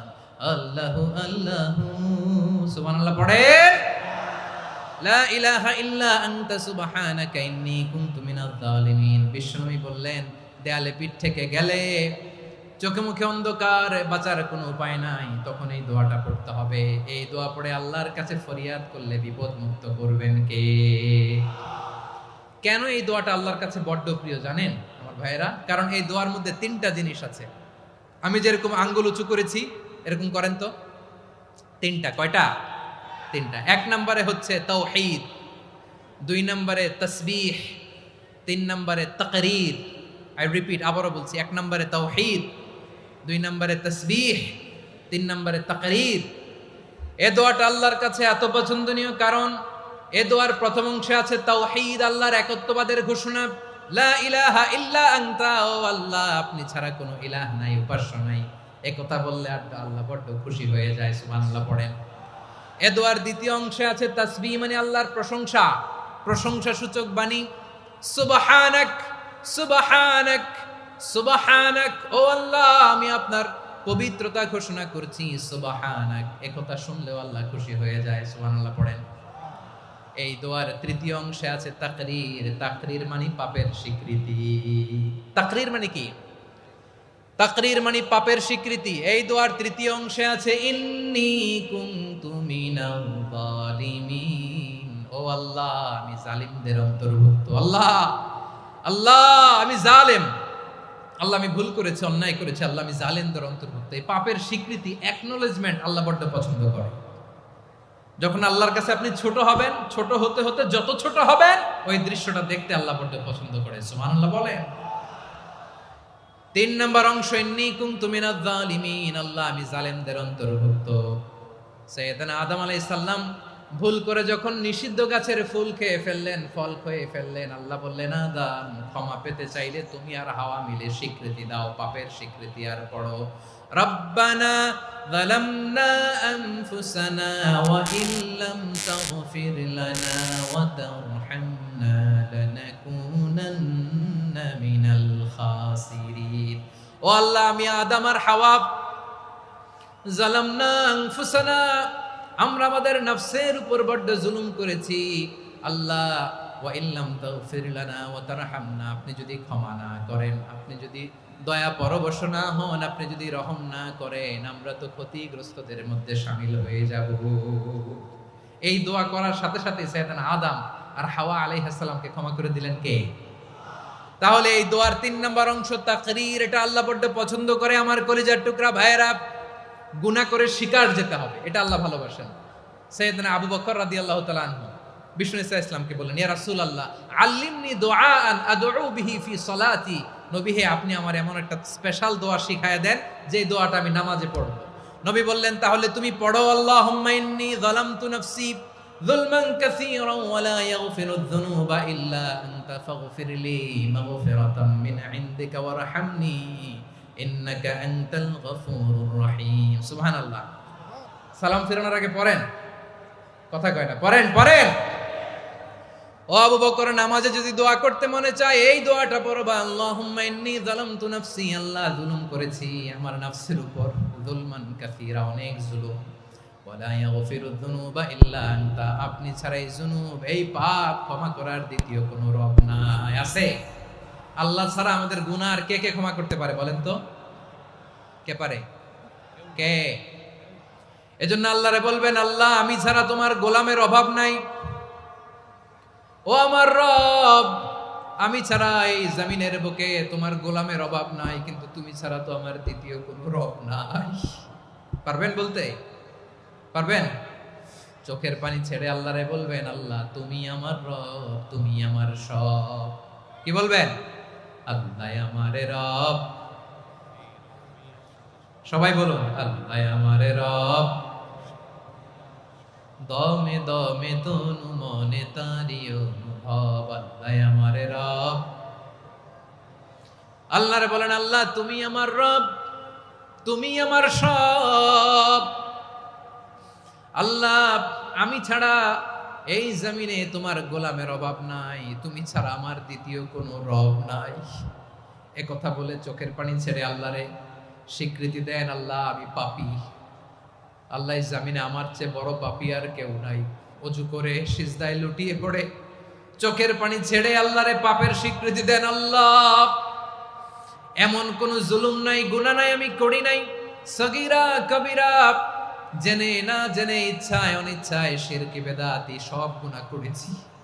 আল্লাহ আকাশের নিচে জমিনের উপরে আমার চেয়ে বড় গুনাহগার আর কেউ নাই। চোখের পানি ছেড়ে আল্লাহরে বলেন, আল্লাহ আমি ছাড়া তোমার গোলামের অভাব নাই, তুমি ছাড়া আমার দ্বিতীয় কোনো রব নাই, তুমি ছাড়া তো কেউ আমার গুনাহ ক্ষমা করার নাই, তুমি আমার রব, তুমি আমার সব। বলতে পারবেন? এই তাকরীর আমার পটুয়াখালীর ভাইরা, এই স্বীকৃতিটা দেখতে আল্লাহ বড্ড ভালোবাসে, কারণ আমরা সবাই গুনাহগার। আমরা সবাই কি? বিশ্বনবী বলেন, কুল্লুকুম খাত্তাউন, আ বনি আদম তোমরা সবাই পাপী। সবাই কি? সবাই পাপী। আমরা সবাই পাপী, আপন পাপের বাটখারা দিয়ে অন্যের পাপ মাপি। আমরা যে পাপী এটা ভাবতে মনে চায় না কারো, খালি অন্যের পাপ দেখি আমরা, এটা ভুল। ওর এই পাপ, ও পাপী, ও জালেম, ও জাহান্নামী, এরকম একটা টেন্ডেন্সি। আমার যে কি হালাত এটার খেয়াল নাই। খেয়াল করতে হবে যে আমি সবচেয়ে বড় পাপী, ঠিক কিনা বলেন? পাপ করি নাই এমন কেউ আছি? হ্যাঁ আছি, আছি। কেউ না জানলেও জানে কে আমার পাপের ঘটনা? পৃথিবী না জানুক আমি তো জানি, আমি কি পাপ করেছি হায়। ও আমার কলিজার টুকরা ভাইরা, মাথাটাকে নিচু করে জীবনের সব গুনার ফিরিস্তিগুলো একটা একটা করে স্বীকার করে আল্লাহরে বলেন, আল্লাহ আমি পাপী, আল্লাহ আমার চেয়ে বড় পাপী এই দুনিয়াতে কেউ নাই, আকাশের নিচে জমিনের উপরে আমার চেয়ে বড় পাপী কেউ নাই। একটা একটা করে আল্লাহ স্বীকার করি আমি পাপী, সব পাপের স্বীকৃতি দিলাম। পৃথিবী না জানুক আমি তো জানি, আমি কি পাপ করেছি হায়। আমার পাপের করলে বিচার, বাঁচার আমার নাই উপায়। দয়াময় তুমি মাফ করো আমায়, মাফ করো আমায়। আল্লাহ তাআলা যদি দয়া করে আমাদেরকে মাফ না করে, আমাদের বাঁচার কোনো উপায় নাই। আপনি কি ভেবেছেন আপনার নামাজ দিয়ে আপনি জান্নাতে যাবেন? আপনি তাহাজ্জুদ গুজার, সেজদা দিতে দিতে কপালে দাগ ফেলেছেন, এটা আপনারা জান্নাতে নেবে না?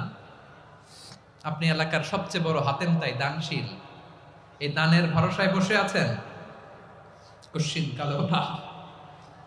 আমাদের নামাজ, আমাদের রোজা, আমাদের ইবাদত, এগুলোকে মিজানের পাল্লায় উঠালে কোনো ওজনই হবে না। তবে আমাদের একটা কৌশল জানা আছে, আমরা আল্লাহর রহমতের ভিখারি। আমরা সেদিন আগেই গুনার স্বীকৃতি দিয়ে দেব। আমরা বলবো, আল্লাহ তুমি প্রশ্ন করার আগে তোমার একটা কথা বলি, আমারে কিছু জিজ্ঞেস করো না, আমি সব করেছি। এমন কোন পাপ নাই যে পাপ আমারে দিয়ে হয় নাই। তোমার রহমত দিয়ে তুমি জান্নাতে পাঠাবা, তোমার দয়ায় জান্নাতে যেতে চাই, আমল দিয়ে না। পারবেন বলতে? কিয়ামতের দিন আমরা বলবো, আল্লাহ আমার আমল দিয়ে জান্নাত চাই না, আমি তোমার দয়া দিয়ে জান্নাত চাই। তোমার দয়া ছাড়া আমার কোনো উপায় নাই। কারণ আল্লাহ যদি বিচার করে, বাঁচার কারো উপায় নাই। আল্লাহ যদি বলে ফেলেন তুই এটা করলি কেন, ওখানে গেলি কেন, কোরআনে 1000 বার নিষেধ করলাম তারপরেও এই পাপে জড়ালি কেন, এরকম প্রশ্ন ছুড়ে দিলে আমার উত্তর আছে? বাঁচার কোনো উপায় আছে? রোজ হাসরে হে আল্লাহ আমার করোনা বিচার, আল্লাহ করোনা বিচার। বিচার চাহি না তব দয়া চাই, এ গুনাহগার করোনা বিচার। আপনার আমল দিয়ে জান্নাতে যাবেন? কি দিয়ে যাবেন? আল্লাহর দয়া দিয়ে। আল্লাহর রহম আর দয়া ছাড়া কেউ জান্নাতের চেহারাও দেখতে পাবে না। আমার প্রিয় ভাইরা, এই দোয়া আল্লাহর কাছে পছন্দনীয় হওয়ার কারণ তিনটা। দোয়ার প্রথম অংশে আছে তাওহীদ, আল্লাহর একত্ববাদের ঘোষণা। এই দোয়ার দ্বিতীয় অংশ আছে তাসবিহ, আল্লাহর প্রশংসা সূচক বাণী। এই দোয়ার 3 নাম্বার অংশ পাপের স্বীকৃতি। তাহলে আমরা সবাই গুনাহগার। আমরা আল্লাহর কাছে পাপের স্বীকৃতি দিয়ে বলবো, ও আল্লাহ ইন্নী কুনতু মিনাজ জালিমিন, আমরা জুলুম করেছি, পাপ করেছি, অন্যায় করেছি, আল্লাহ বুঝতে পারি নাই, শয়তানের ওয়াসওয়াসায় পড়ে, বন্ধুর পাল্লায় পড়ে, নফসের খায়েশ মিটাতে যে আল্লাহ করে ফেলেছি। তুমি গুনাহ না মাফ না করলে আমাদের গুনাহ মাফ করার দ্বিতীয় কেউ নাই। ঠিক কিনা বলেন? এভাবে অনুতপ্ত হয়ে যদি আল্লাহর কাছে দোয়া করেন, দেয়ালে পিঠ থেকে গেছে, কোন রাস্তা নাই বের হওয়ার, ওই মুহূর্তেও আপনাকে বিপদ থেকে উদ্ধার করবে কে? বিশ্বনবী চরম বিপদে পড়লে 2টা দোয়া পড়তেন। প্রথম হলো এটা, লা ইলাহা ইল্লা আনতা সুবহানাকা ইন্নী কুনতু মিনাল জালিমিন। এই দোয়াটা আমরা বেশি বেশি পড়ব প্রিয় ভাইরা। রাজি আছেন? সবাই আওয়াজ করে পড়ুন ইনশাআল্লাহ। আমার প্রিয় ভাইয়েরা, বিপদে পড়লে বিশ্বনবী আরো একটা দোয়া পড়তেন, লা ইলাহা ইল্লাল্লাহুল আযীমুল হালিম, লা ইলাহা ইল্লাল্লাহু রাব্বুল আরশিল আযীম, লা ইলাহা ইল্লাল্লাহু রাব্বুস সামাওয়াতি ওয়াল আরদি ওয়া রাব্বুল আরশিল কারীম। এই যে বললাম, রেকর্ড হয়ে গেছে। এখন তো আর ইনস্ট্যান্ট মুখস্থ না হলো, পরে মুখস্থ করে নেবেন। আল্লাহ ছাড়া কোনো উপাস্য নাই, তিনি সুমহান, মহা সহিষ্ণু। আল্লাহ ছাড়া কোনো উপাস্য নাই, তিনি সুমহান, আরশের অধিপতি। আল্লাহ ছাড়া কোনো উপাস্য নাই, তিনি আকাশের মালিক, জমিনের মালিক, তিনি সুবিশাল আরশের অধিপতি। সুবহানাল্লাহ পড়েন। এই দোয়াটা কেউ যদি পড়ে যদি এর ওসিলা করে দোয়া করে, তাকে বিপদ থেকে মুক্তি দেয় কে? মনে থাকবে আপনাদের? তাহলে বিপদের প্রথম ধাক্কায় কি যেন পড়তে হয়? ইন্না লিল্লাহ। তারপরে কি বলে আল্লাহর কাছে নিজেকে সঁপে দিতে হয়? দেয়ালে পিঠ থেকে গেলে লা ইলাহা ইল্লা আনতা সুবহানাকা ইন্নী কুনতু মিনাজ জালিমিন। 2 নম্বর হচ্ছে লা ইলাহা ইল্লাল্লাহুল আযীমুল হালিম, লা ইলাহা ইল্লাল্লাহু রাব্বুল আরশিল আযীম, লা ইলাহা ইল্লাল্লাহু রাব্বুস সামাওয়াতি ওয়াল আরদি ওয়া রাব্বুল আরশিল কারীম। মনে থাকবে? ইনশাআল্লাহ বলেন সবাই, আওয়াজ করে সবাই ইনশাআল্লাহ। অনেক সময় এমন হয়, হঠাৎ বিপদের সম্মুখীন হই আমরা, রেডি হয়ে বের হইছে অফিসে, হঠাৎ অ্যাক্সিডেন্টে পড়ে যাই, হঠাৎ পেটের ব্যথায় অজ্ঞান, এরকম হয় না? আপনাদের হয় না? বিষ্ণু ইসলাম বলেন, আকস্মিক দুর্ঘটনার বিপদ থেকে যদি কেউ বাঁচতে চায়, সকাল সন্ধ্যা যেন প্রত্যেকে এই দোয়াটা পড়ে। সকালে যদি 3 বার পড়ে, সন্ধ্যা পর্যন্ত হঠাৎ হঠাৎ বিপদ থেকে সে রক্ষা পাবে। To be protected from sudden calamity, sudden disaster, sudden calamity, হঠাৎ বিপদ, হঠাৎ ভয়ঙ্কর কোন আকস্মিক বিপদ থেকে আল্লাহ বাঁচায় দিবে। সকালে পড়লে সন্ধ্যা পর্যন্ত প্রোটেক্টেড, সন্ধ্যাবেলায় যদি 3 বার পরে সকাল পর্যন্ত প্রোটেক্টেড। সুবহানাল্লাহ পড়ে। দোয়াটা কি? দোয়াটা হচ্ছে বিসমিল্লাহিল্লাযী লা ইয়াদুররু মা ইসমিহি শাইউন ফিল আরদি ওয়ালা ফিস সামাই ওয়া হুয়াস সামিউল আলিম। ছোট না? অনেক ছোট, মুখস্থ করবেন। বিসমিল্লাহিল্লাযী লা ইয়াদুররু মা ইসমিহি শাইউন ফিল আরদি ওয়ালা ফিস সামা। ওই আল্লাহর নাম নিচ্ছি যে আল্লাহর নামের বরকতে আকাশ জমিনের কোনো কিছু কারো কোনো ক্ষতি সাধন করতে পারে না। তিনি সর্বশ্রোতা, সর্বজ্ঞ। সুবহানাল্লাহ পড়েন। পড়বেন এই দোয়াটা, বিসমিল্লাহিল্লাযী লা ইয়াদুররু মা ইসমিহি শাইউন ফিল আরদি ওয়ালা ফিস সামাই ওয়া হুয়াস সামিউল আলিম। ফজরের পরে 3 বার, মাগরিবের পরে 3 বার যদি কেউ পড়ে, প্রোটেক্টেড, যে কোনো হঠাৎ বিপদ থেকে প্রোটেক্টেড। প্রোটেক্ট করেন কে? ওই আল্লাহর নাম নিচ্ছি যে আল্লাহর নামের ওসিলায় আকাশ জমিনের কোনো কিছু কোনো ক্ষতি করতে পারে না। সুবহানাল্লাহ পড়েন। আচ্ছা, এবার আমাদের জীবনে দুশ্চিন্তা আছে না নাই বলেন? Tension, hyper tension, anxiety, depression, চিন্তা, টেনশন নাই এরকম কে কে আছে দেখি? হাত তোলেন। ওই যে হাত তুলছে এক আল্লাহর ওলি, ওই যে। টেনশন নাই তোমার? মাশাআল্লাহ। ও না বুঝে তুলছে, জোকের চোটে, জোশের ঠেলায় ধাক্কায় তুলে ফেলছে। সবার জীবনে টেনশন আছে না নাই? এই দুশ্চিন্তা, পেরেশানি, মারাত্মক পেরেশানি থেকে মুক্তি পাওয়ার জন্য বিষ্ণু ইসলাম 2টো দোয়া পড়তেন। কয়টা? অনেকগুলো পড়তেন। স্পেশাল 2টো দোয়া আজকে আপনাদের শিখায়া যাব। শুনবেন না? কষ্ট হচ্ছে? সংক্ষিপ্ত মুনাজাত দিয়ে দেই।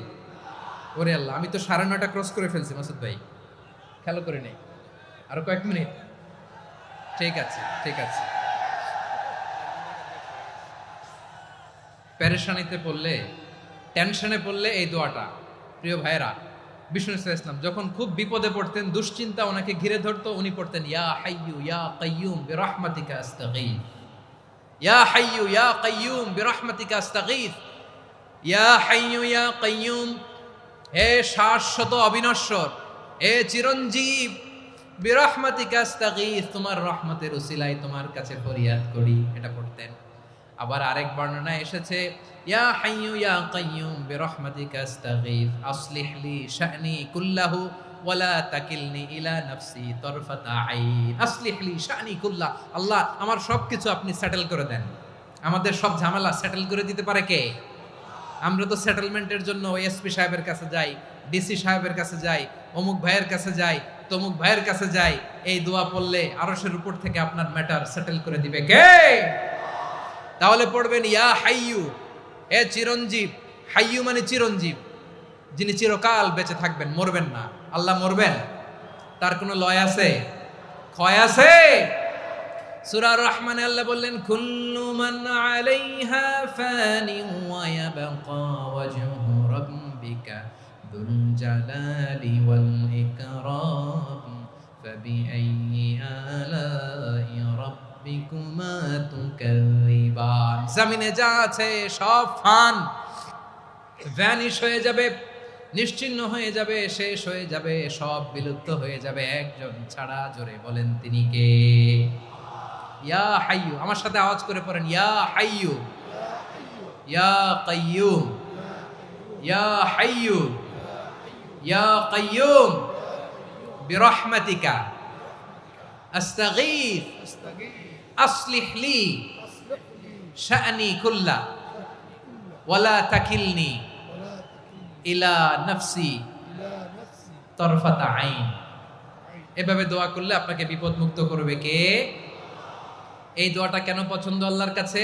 কারণ এখানে আল্লাহর 2টা সুন্দর নাম আছে, গুণবাচক নাম, আল হাই, আল কাইয়ুম। এই 2টো নাম আছে এখানে।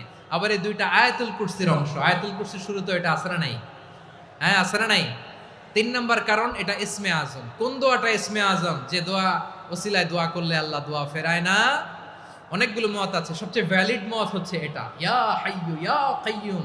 এর ওসিলা দিয়ে দোয়া করলে দোয়া কবুল করে কে? 2 নম্বরে বিশ্বনবী মারাত্মক বিপদে পড়লে আরেকটা দোয়া পড়তেন, আল্লাহুম্মা ইন্নী আবদুক, আগে দোয়াটা পড়ি শুনেন। আল্লাহুম্মা ইন্নী আবদুক ওয়া ইবনু আবদিক ওয়া ইবনু আমাতিক নাসিয়াতি বিয়াদিক মাদিন ফিয়া হুকমুক আদলুন ফিয়া কাদাউক আসআলুকা বিকুল্লি ইসমিন হুয়া লাক সাম্মাইতা বিহি নাফসাক আও আনসালতাহু ফি কিতাবিক আও আল্লামতাহু আহাদাম মিন খালকিক আও ইস্তা'সারতা বিহি ফি ইলমিল গায়বি ইনদাক আন তাজআলাল কুরআনা রাবিআ কলবি ওয়া নূরা সাদরি ওয়া জালাআ হুজনি ওয়া যাহাবা হাম্মি। সুবহানাল্লাহ পড়েন। বিষ্ণুই বলতেন আল্লাহুম্মা ইন্নী আবদুক, ও আল্লাহ আমি আপনার গোলাম, ওয়া ইবনু আবদিক গোলামের ঘরের গোলাম, ওয়া ইবনু আমাতিক বাদির ঘরের গোলাম। মানে আল্লাহ আমি আপনার গোলাম, আমার বাবা আব্দুল্লাহ ছিল আপনার গোলাম, আমার মা আমিনা ছিল আপনার বাদী। মানে আমরা গোলাম বংশের সব গোলাম। নিজেরে এর চেয়ে আর ছোট করে আল্লাহর কাছে উপস্থাপন করা যায় আমার ভাইরা? কথা কি বুঝতেছেন? নিজেকে এর চাইতে ছোট, নগণ্য আর তুচ্ছ করে আল্লাহর সাথে প্রেজেন্ট করা যায়? বিশ্বনবী বললেন, ও আল্লাহ আমি আপনার গোলাম, গোলামের ঘরের গোলাম, দাসীর ঘরের গোলাম, নাসিয়াতি বিয়াদিক আমার মাথার চুলের ছুটি আপনার হাতের মুঠোয়, আপনি ডানে টান দিলে আমি ডানে যেতে বাধ্য, আপনি বাঁয়ে টান দিলে বাঁয়ে যেতে বাধ্য। সুবহানাল্লাহ বলেন। পিছনে দুই একজন ভাই দাঁড়ালেন কেন? হ্যাঁ, বসুন। জায়গা চেঞ্জ করতেছে, সেই দুপুর থেকে বসে আছে আমি জানি। মাশাআল্লাহ, কেউ দুই একজন বেরিয়েছে, গ্যাপ পূরণ করতেছে। মাশাআল্লাহ পড়েন সুবহানাল্লাহ আলহামদুলিল্লাহ লা ইলাহা ইল্লাল্লাহু মুহাম্মাদুর রাসূলুল্লাহ সাল্লাল্লাহু আলাইহি ওয়াসাল্লাম। বিশ্বনবী বললেন আল্লাহ আমার মাথার চুলের ঝুঁটি আপনার হাতের মুঠোয়। আচ্ছা, এইভাবে কাকে ধরা হয়? যে খুব ছোট, ঠিক কি না? নিজেকে কত ছোট করলেন বিশ্বনবী। ও আল্লাহ আমার মাথার চুলের ঝুঁটি আপনার হাতের মুঠোয়, আপনি ডানে টানলে আমি ডানে যাব, বাঁয়ে টানলে বাঁয়ে যাব। আল্লাহ আসআলুকা বিকুল্লি ইসমিন হুয়া লাক নাসিয়াতি বিয়াদিক মাদিন ফিয়া হুকমুক, আপনার নির্দেশ আমার উপর কার্যকর হবেই হবে। আদলুন ফিয়া কাদাউক, আপনার ফয়সালা, যেই ফয়সালাই আপনি আমার জন্য করেন এটাই ইনসাফ। সুবহানাল্লাহ বলেন। আমরা আল্লাহর ফয়সালায় সন্তুষ্ট হতে চাই না। কত কমপ্লেইন, আল্লাহ তুমি এটা দিলা না, ওইটা পাইলাম না, ওইটা হইল না রে, এরকম অভিযোগ কমপ্লেইন আমাদের আছে না নাই? আর বিশ্বনবী বলতেন আদলুন ফিয়া কাদাউক, আল্লাহ আমার জন্য তোমার যেটা ফয়সালা এটাই সবচেয়ে শ্রেষ্ঠ ইনসাফ, এর চেয়ে ইনসাফ আর হতে পারে? এভাবে কায়মান বাক্যে আল্লাহর কাছে বিশ্বনবী দোয়া করতেন। এরপরে বিশ্বনবী বললেন আল্লাহ তোমার যত নাম আছে সব নামের ওসিলায় দোয়া করি, যে নাম তুমি আমাদেরকে জানিয়েছো, যে নাম তুমি আমাদেরকে জানাও নাই, যে নাম তুমি কোরআনে নাজিল করেছো, যে নাম নাজিল করো নাই, যে নাম শুধু নবীদেরকে জানিয়েছো। আর আল্লাহর এমন কিছু চমৎকার চমৎকার সুন্দর সুন্দর নাম আছে, এই নামগুলো রব্বুল আলামিন কাউকে জানাবে না। সুবহানাল্লাহ বলেন। আমরা তো 99 নাম জানি, 100 নাম জানি আল্লাহ, কিন্তু আল্লাহর এমনও কিছু নাম আছে যেগুলো আল্লাহ বিশ্বনবীরও জানায় নাই। এগুলো আল্লাহ ইলমুল গায়বে রেখে দিয়েছেন। দোয়ার সময় বলবেন আল্লাহ তোমার যেই নামগুলো জানি, যেগুলো জানি না, যেগুলো কোরআনে আছে, যেগুলো নাই, যেগুলো নবীরে খাস ভাবে জানাইছো ওগুলোর উসিলায়, যেগুলো কোনোদিন জানাবাও না তোমার ওই নামের উসিলাও তোমার কাছে চাই। আল্লাহ কোরআনকে আমার হৃদয়ের বসন্ত বানাও, আমার বক্ষের জ্যোতি বানাও, আমার চিন্তা দুশ্চিন্তা তুমি দূর করে দাও। বিশ্বনবী বললেন এই কালিমাগুলো, এই বাক্যগুলো পড়ে যদি কেউ আল্লাহর কাছে ফরিয়াদ করে তার হৃদয় থেকে দুশ্চিন্তা কাটিয়ে দিবে কে? পড়বেন, এই দোয়াগুলো পড়বেন। আচ্ছা, সব শেষে বলি, ঋণের বোঝায় যারা জর্জরিত, বিষ্ণু ইসলাম চমৎকার একটা দোয়া শিখিয়েছেন। আমাদের অনেকে ঋণের বোঝায় জর্জরিত, আছে না নাই? এদিকে কেউ আছেন? থাকলে হাত তোলার দরকার নেই, থাকলে এই দোয়াটা পড়বেন। এক সাহাবীর নাম আবু উমামা, নামাজের ওয়াক্ত ছাড়া উনি মসজিদে যেয়ে বসে আছে। বিশ্বনবী বললেন কি রে আবু উমামা, নামাজের তো ওয়াক্ত হয় নাই, মসজিদে কি? সাহাবী বলে হুমুমুন লাজিমাতনি ওয়া দুয়ুন, নবী গো ঋণের বোঝায় এমন টেনশনে আছি, ঘরে থাকতে পারলাম না, মসজিদে চলে আসছে। বিশ্বনবী বলেন আমি কি তোমার এমন একটা দোয়া শিখাবো যেটা পড়লে আল্লাহ তাআলা তোমার ঋণের বোঝা হালকা করে দিবে? আবু উমামা বললেন ইয়া রাসূলুল্লাহ অবশ্যই শিখাবেন। বিশ্বনবী বললেন তাহলে তুমি পড়বা আল্লাহুম্মা ইন্নী আউযু বিকা মিনাল হাম্মি ওয়াল হাযান ওয়া আউযু বিকা মিনাল জুবনি ওয়াল বুখল ওয়া আউযু বিকা মিন গালাবাতিদ দাইনি ওয়া কাহরির রিজাল। ও আল্লাহ তোমার কাছ থেকে দুশ্চিন্তা থেকে পানাহ চাই, কৃপণতা, ভীরুতা, অলসতা, কার্পণ্যতা, এই সব কিছু থেকে, মানুষের কঠোরতা, আমার উপর মানুষের আধিপত্য এবং ঋণের বোঝা থেকে পানা চাই। এই দোয়াটা যখন বিশ্বনবী শিখাই দিলেন, আবু মামা বারবার এই দোয়া পড়ে, আল্লাহুম্মা ইন্নী আউযু বিকা মিনাল হাম্মি ওয়াল হাসান ওয়া আউযু বিকা মিনাল আজজি ওয়াল কাসাল ওয়া আউযু বিকা মিনাল জুবনি ওয়াল বুখল ওয়া আউযু বিকা মিন গালাবাতিদ দাইনি ওয়া কাহরির রিজাল। আবু মামা বলে এই দোয়া আমি পড়তে লাগলাম। কিছুদিন পরে দেখা গেল বিশ্বনবীর শেখানো এই দোয়ার বদৌলতে আল্লাহ তাআলা আমার সব ঋণ পরিশোধের ব্যবস্থা করে দিয়েছেন। পড়বেন। আমার প্রিয় পটুয়াখালীর ভাইয়েরা, বিশ্বনবীর জামাতা সাইয়্যিদিনা আলী রাদিয়াল্লাহু তাআলা আনহুর কাছে এক লোক এসে বলে, হে আলী, ঋণের বোঝায় আমি জর্জরিত, আমার কিছু অর্থ দিয়ে সাহায্য করো। সাইয়্যিদিনা আলী রাদিয়াল্লাহু তাআলা আনহু বললেন, আমি কি তোমারে এমন একটা দোয়া শিখাবো যেটা বিশ্বনবী আমাদের শিখিয়েছেন? এই দোয়া যদি তুমি পড়ো, লাউ কানা আলাইকা মিসলু জাবালিন কাবীরিন দাইনান আদাল্লাহু আনকা, পাহাড় পরিমাণে যদি ঋণের বোঝা হয়, আল্লাহ এটা পরিশোধের ব্যবস্থা করে দিবেন। ছোট্ট একটা দোয়া বিশ্বনবী শিখালেন, বললেন তুমি পড়বা, আল্লাহুম্মা কফিনি বিহালালিকা আন হারামিকা ওয়া আগনিনি বিফাদলিকা আম্মান সিওয়াক। মুখস্থ আছে?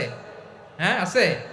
আল্লাহুম্মা কফিনি বিহালালিকা আন হারামিক, আল্লাহ তোমার হালাল দিয়ে আমাকে পরিতুষ্ট করো, হারাম থেকে বাঁচিয়ে রাখো, আর তোমার অনুগ্রহে মানুষের মুখাপেক্ষী যেন আমি না হই, আমি যেন সবসময় তোমার মুখাপেক্ষী হয়, ওই তৌফিক দিও। সুবহানাল্লাহ পড়েন। এই দোয়া বেশি বেশি পড়লে ঋণের বোঝা হালকা করে দিবে কে? তাহলে প্রিয় ভাইয়েরা, বিপদে পড়লেই প্রথমে কি পড়বেন? পটুয়াখালী ভুইলা গেছে। বিপদে পড়লেই প্রথমে ইন্না লিল্লাহ কি বলে নিজেকে আল্লাহর কাছে সঁপে দিতে হয়? হাসবুনাল্লাহ। চরম বিপদে দেয়ালে পিঠ থেকে গেছে, তখন লা ইলাহা ইল্লা আনতা সুবহানাকা ইন্নী কুনতু মিনাজ জালিমিন। এরপরে লা ইলাহা ইল্লাল্লাহুল আযীমুল হালিম, এই দোয়া। আকস্মিক বিপদ, হঠাৎ যেন কোনো বিপদ আমাকে পেয়ে না বসে, এটার জন্য বিসমিল্লাহিল্লাযী লা ইয়াদুররু মা ইসমিহি শাইউন ফিল আরদি ওয়ালা ফিস সামাই ওয়া হুয়াস সামিউল আলীম। সকালে 3 বার, রাতে 3 বার। আর মারাত্মক tension, hyper tension, anxiety, depression থেকে বাঁচার জন্য 2 দোয়া, ইয়া হাইয়্যু ইয়া কাইয়্যুম, ইয়া হাইয়্যু ইয়া কাইয়্যুম, মনে থাকবে? আর আল্লাহুম্মা ইন্নী আবদুক, এই দোয়া। ঋণ থেকে বাঁচার জন্য 2 দোয়া, আল্লাহুম্মা ইন্নী আউযু বিকা মিনাল হাম্মি ওয়াল হাযান, এটা। আর আল্লাহুম্মা কফিনি বিহালালিকা আন হারামিকা ওয়া আগনিনি বিফাদলিকা আম্মান সিওয়াক। আর সব সময় পড়ার জন্য একটা আমল দিয়ে যাই, উঠতে বসতে, অফিসে যাচ্ছেন, অফিস থেকে ফিরতেছেন, বসে আছেন, শুয়ে আছেন, ছোট্ট এক শব্দে আমরা যেন বেশি বেশি পড়ি আস্তাগফিরুল্লাহ। আওয়াজ করে আমার সাথে পড়ুন, আস্তাগফিরুল্লাহ। আবার পড়ুন, আস্তাগফিরুল্লাহ। আল্লাহ রাসূল সাল্লাল্লাহু আলাইহি ওয়াসাল্লাম বলেন, মান লাজিমাল ইস্তিগফার, যে সব সময় এরকম ইস্তিগফারের সাথে লেগে থাকে, জাআলাল্লাহু লাহু মিন কুল্লি যিকিন মাখরাজা, আল্লাহ তাআলা তাকে কোনো বিপদে আটকান না, সে জীবনে আটকাবে না, যে কোনো বিপদে আল্লাহ তার রাস্তা বের করে দিবেন। Way out, you will get a way out and solution. সুবহানাল্লাহ। ওয়া মিন কুল্লি হাম্মিন ফারাজা, দুশ্চিন্তা মুক্ত হবে। ওয়ায়ারযুকহু মিন হাইসু লা ইয়াহতাসিব, এমন জায়গা থেকে আল্লাহ রিজিকের বন্দোবস্ত করবে যেটা সে কল্পনাও করে নাই। আওয়াজ করে পড়েন সুবহানাল্লাহ। তাহলে মনে থাকবে আস্তাগফিরুল্লাহর কথা।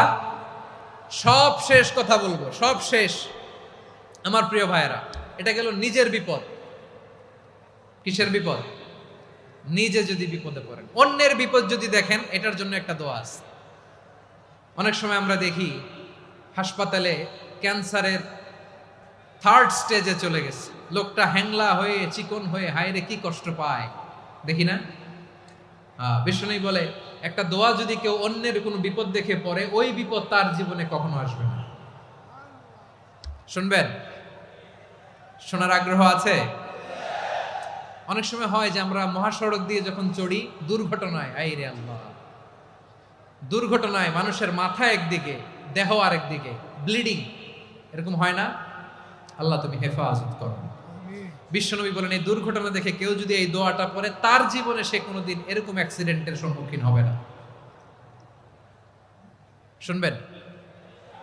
বিশ্বনবী বলেন, অন্যের বিপদ দেখে কেউ যদি পড়ে, আলহামদুলিল্লাহিল্লাযী আফানি মিম্মা বতালাকা বিহি ওয়া ফাদ্দালানি আলা কাসীরিম মিম্মান খালাকা তাফদীলা, মানে প্রশংসা সে আল্লাহর যে আল্লাহ তাআলা তোমাকে যেই জিনিস দিয়ে পরীক্ষা করেছে আমাকে ওইটা থেকে বাঁচিয়ে দিয়েছে। তোমাকে আল্লাহ যেই বিপদে ফেলেছে আমাকে ওই বিপদ থেকে তিনি মুক্ত রেখেছে, আর তার অনেক সৃষ্টির উপর আমাকে তিনি প্রাধান্য দিয়েছে। সুবহানাল্লাহ পড়েন। যে কোনো বিপদ, কারো ক্যান্সার দেখে যদি এই দোয়াটা আপনি বিশ্বাসের সাথে পড়েন, জীবনে কোনোদিন ক্যান্সার রোগে আক্রান্ত হবেন না। দুর্ঘটনা দেখে যদি পড়েন, ওই দুর্ঘটনা আপনাকে স্পর্শ করবে না। যে কোনো কারো বিপদ দেখে যদি কোনো বিশ্বাসী বান্দা এই দোয়া পড়ে, বিশ্বনবী বলেন লাম ইউসিবহু যালিকাল বালা, ওই বিপদ তাকে আর ধরবে না। উফিয়া মিনহু মিন যালিকাল বালা কাইনাম মা কান, সে যতদিন হায়াত পাবে কোনোদিন ওই বিপদ তাকে স্পর্শ করবে না। এই দোয়াটা পড়তে রাজি আছেন আমার প্রিয় ভাইরা? তাহলে পুরো আলোচনার সেন্ট্রাল থিম হচ্ছে আমাদের জীবনে বিপদ আসবে, কষ্ট আসবে, দুঃখ আসবে, কিন্তু বিপদে আপদে আমরা হাল ছেড়ে দিব না, হতাশ হব না। মুমিন হতাশ হয় না, নিরাশ হয় না, হাল ছেড়ে দেয় না। মুমিন ভরসা রাখে একজনের উপর। আওয়াজ করে বলুন, যিনি কে? বিপদে পড়লে আমাদেরকে উদ্ধার করে কে? আবার আমাদেরকে যদি কোনো নেয়ামত আল্লাহ দিতে চান, ওইটা কেড়ে নেওয়ার ক্ষমতা কারো আছে? তাহলে আমরা কানেক্টিভিটি বাড়াবো কার সাথে? আমাদের প্রার্থনার ফরিয়াদের হাত তুলবো কার কাছে? রাজি আছেন পটুয়াখালীর ভাইয়েরা? মনে থাকবে কথাগুলো? আল্লাহ তাআলা আমাদের সবাইকে কথাগুলো বোঝার ও আমল করার তৌফিক দান করুন।